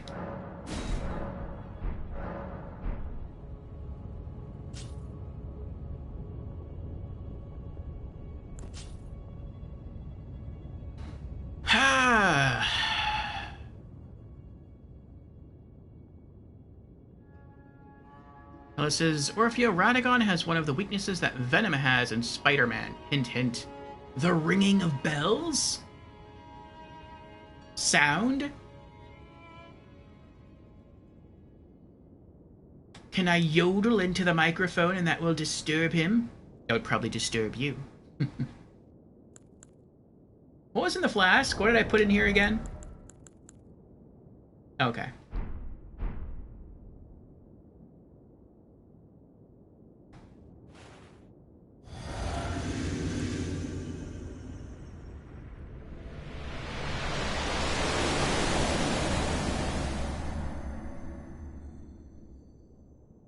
No, the other one. No hints, no hints.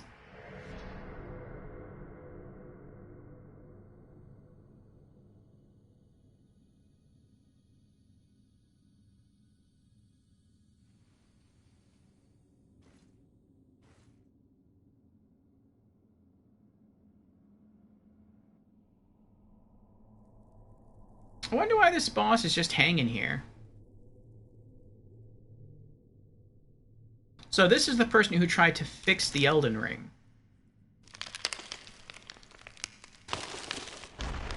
It doesn't look like they were successful.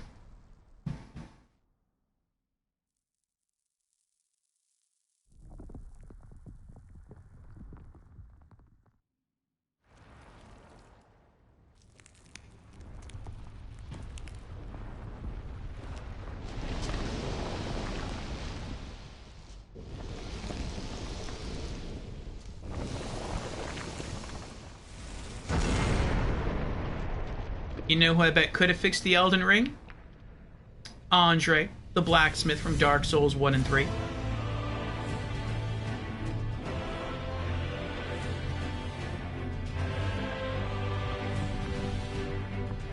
I mean, he's just a god. Or a demigod. You want to fix something, you need a real smith.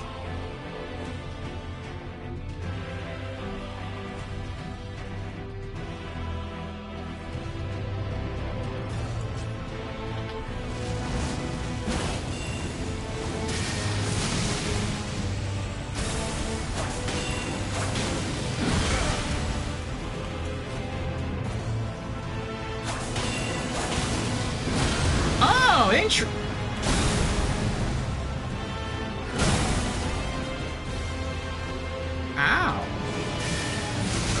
Ow! Oh, thank you for waiting.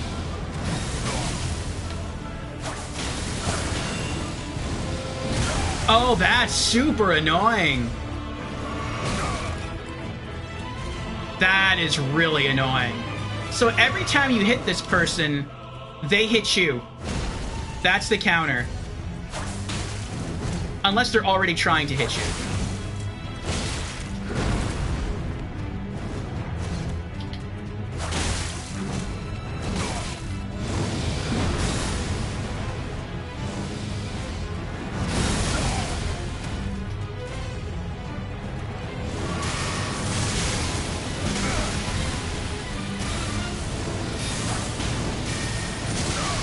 Oh my gosh.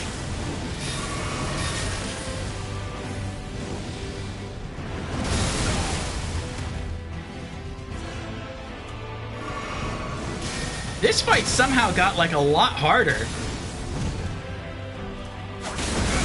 Like the first time we fought this person, I thought this was honestly going to be a joke boss. Like the first attempt was super easy. Now this boss feels like they're 3 times harder.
Maybe it would just be easier if I just went in an L1 spam.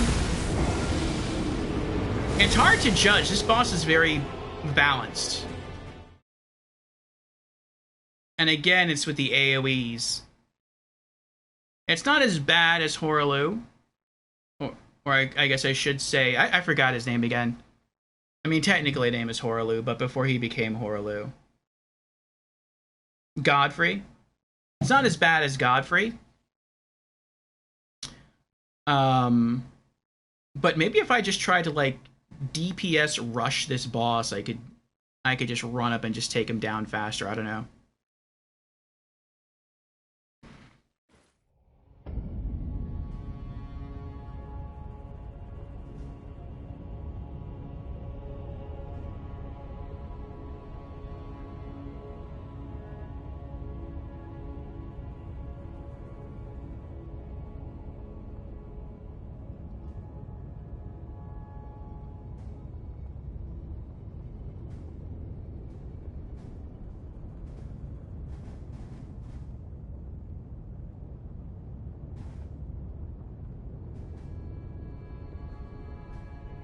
Hey, DMD is here. Welcome in, DMD. How you doing?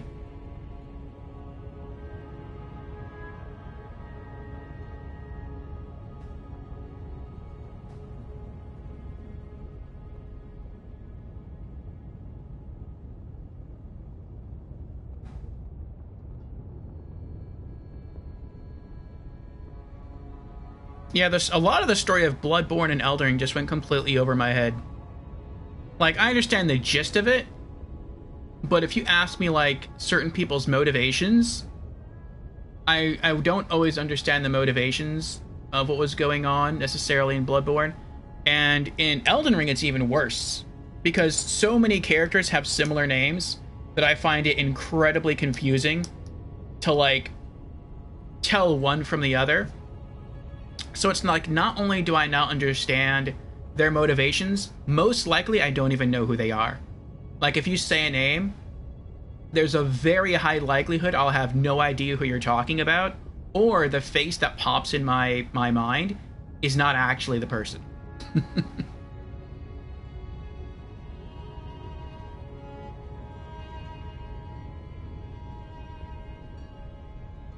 Lady says, Elden Ring and Bloodborne have the most obscure plots. I still don't get exactly what's going on in Bloodborne. Yeah, Jan's had to explain it to me. And then once Jan's explained it, then as I played through, again, I think it was like the third or fourth time, I was finding, like, more evidence that was clicking with what he told me, and it started to make more sense. And when you actually understand Bloodborne's story, it's a good story. It feels so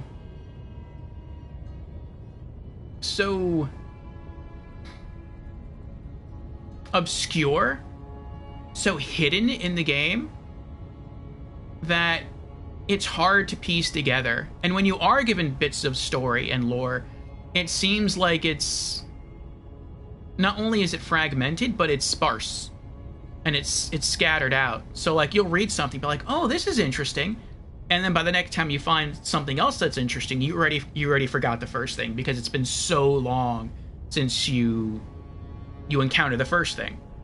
And so yeah, having to play that multiple times along with having someone explain it to me, that made it click.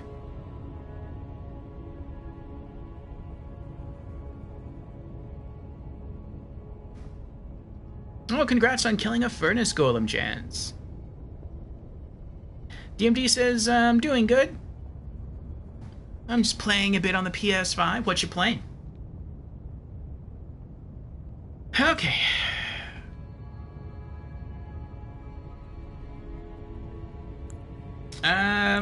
Let's just try dagger spam this time. See how close we get.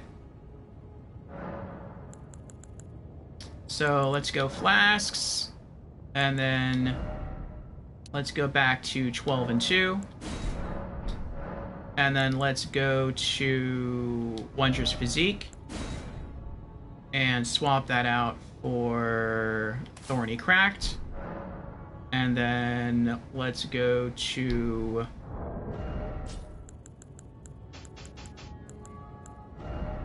and do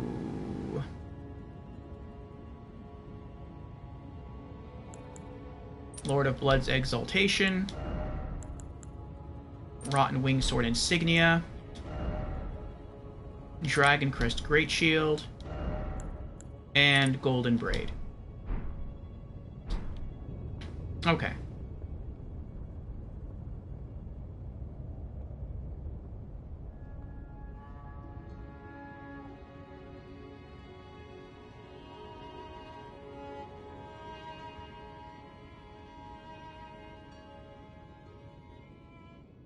You're playing Touhou Genso Wanderer. What's that about? What kind of game is that? Lady asks, anyone played in Otria? Yeah, that just... Well, I mean, I haven't, but I know it just came out.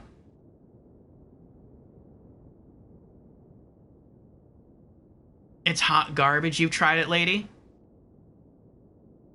I like the art style, but I haven't seen a lot when it comes to gameplay.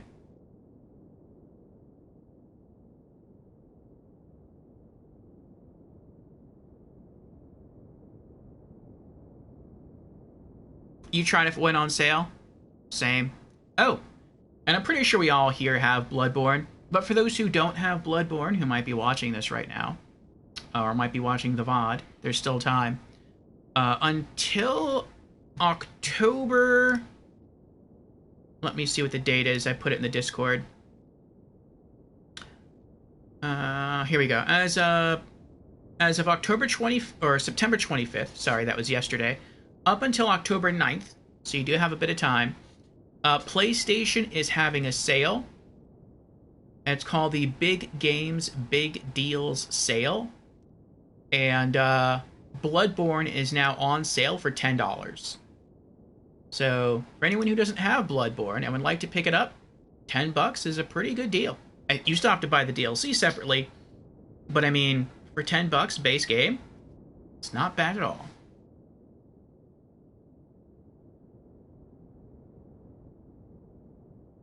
Ah, lady says, I've not tried it, but watched someone stream it, and it was a hot mess. That's a shame. Maybe they'll... Do you think they can fix it through patches, or is it just... They're gonna have to correct whatever issues are in the game with, like, a sequel? DMD says, Toho Genso Wanderer is like Pokemon Mystery Dungeon. Okay.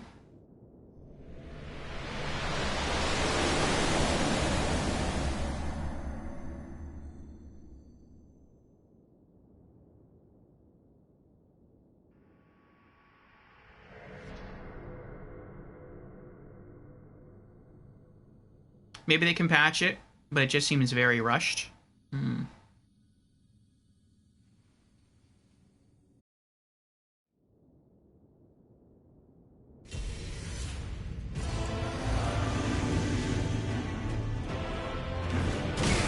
Oh, oh my goodness.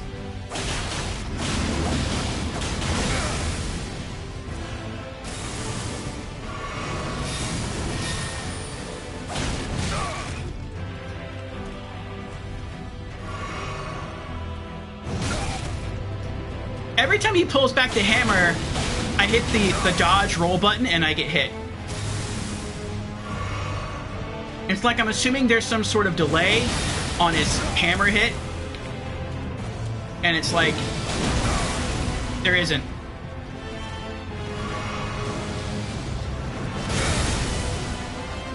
There's a huge delay on his jump attacks, though.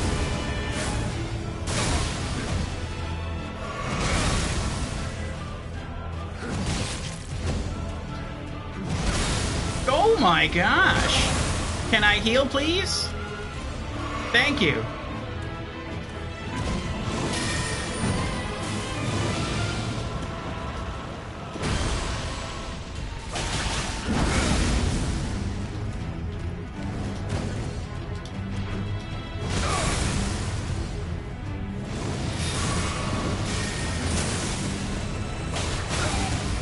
Oh, it explodes.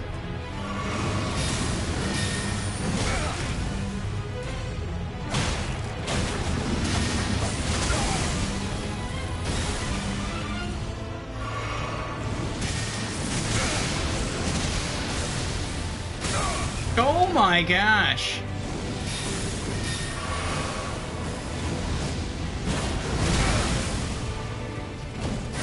He held that jump move for so long.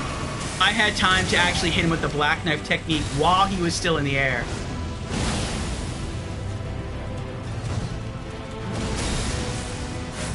I'm dead.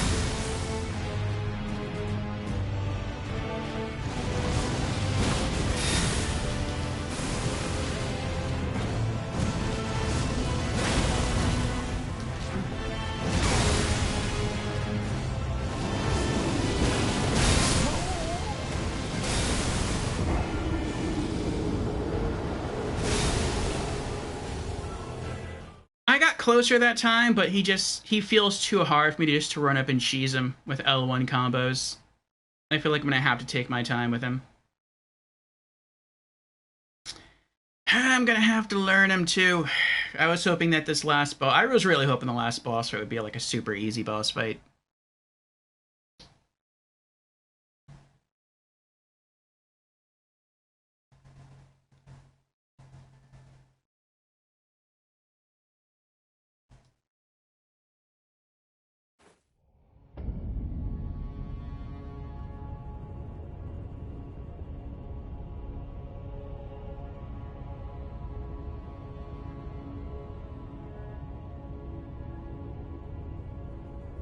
Enjoy your lurk, DMD. Chances thou shalt learn the title screen music, boss. Maybe. I didn't mean to sit down. Okay.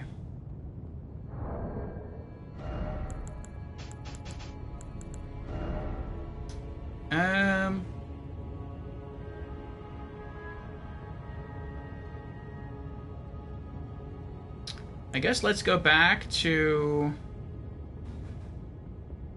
Carian, Crimson.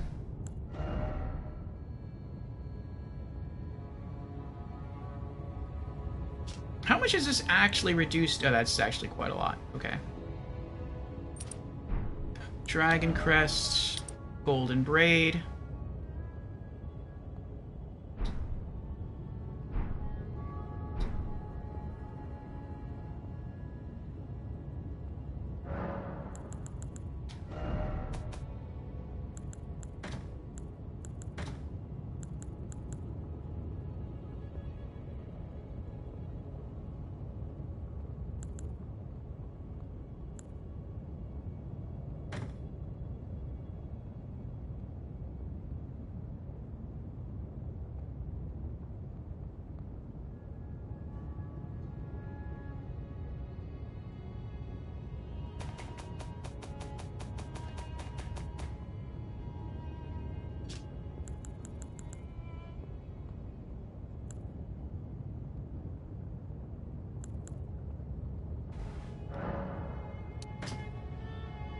wonder if I can rot him.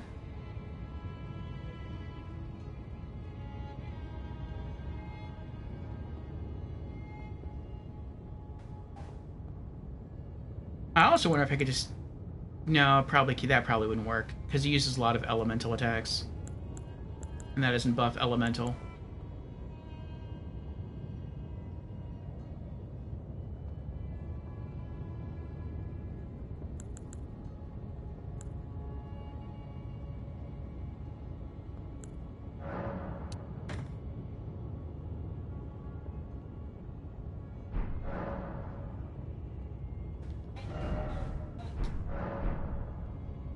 Oh, wait.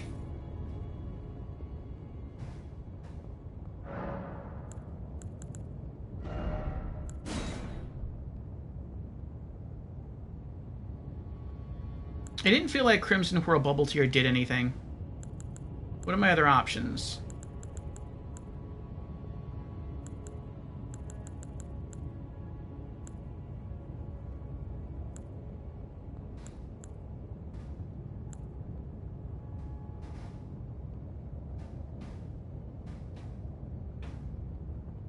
That's a possibility. The Black Knife is holy. I could do better dodges.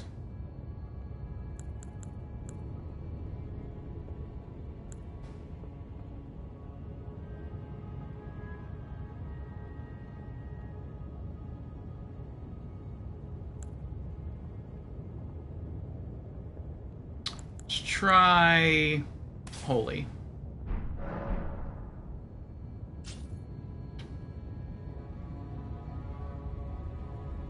I mean, how many flasks do I have? 12 and 2? No. Well, let's try it. Let's see what happens. Ah, Dodre is here. How are you doing, Dodre?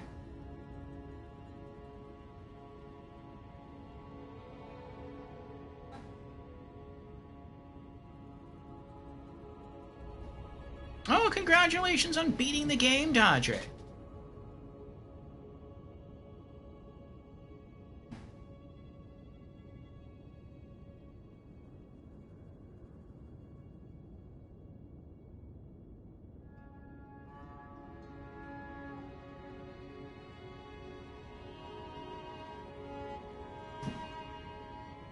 There's a bug that prevents you from starting a new game plus cycle? That stinks.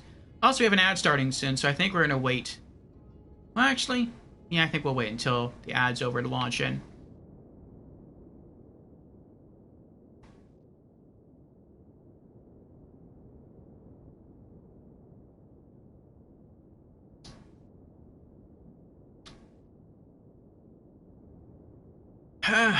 Final boss encounter.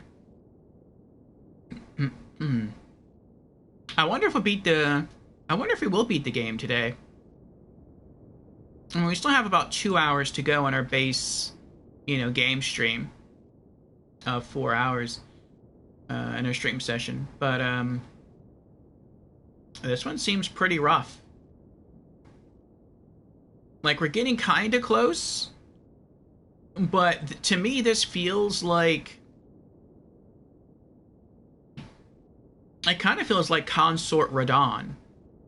Like, Consort Radahn, once you learned him, wasn't too bad in Phase 1, but Phase 2, even if you didn't really understand Phase 2, which I think it's still hard for me to understand Phase 2 of Consort Radahn, but even if you didn't really understand Consort Radahn Phase 2, sometimes you could get him somewhat close, but he would still kill you at the end, and that's how this guy feels. It feels like we can get him kind of close, but he still kills you. And I think what really is rough with this guy is he has multiple attacks that have different timings. So he pulls back his hammer to hit you, and there's just a slight delay, so if you roll a little bit too soon, he's going to catch you coming out of the roll. If you hold on to it just a little bit too long, he's going to get you before you can even start to roll, which was what was happening to me.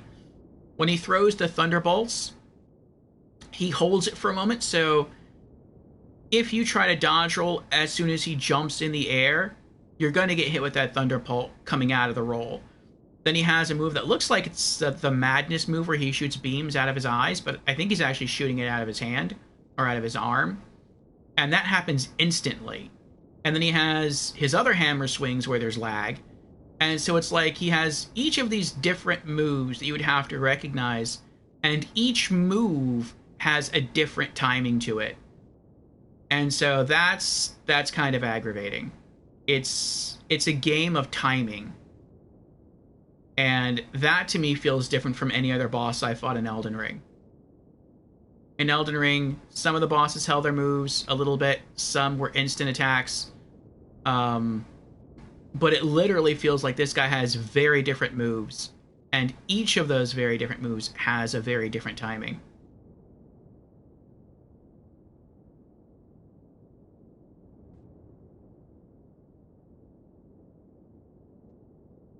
That sounds very irksome there, Dodre. Have you tried checking the official website for Elden Ring and seeing if there's any other people talking about that? See if FromSoft is talking about that?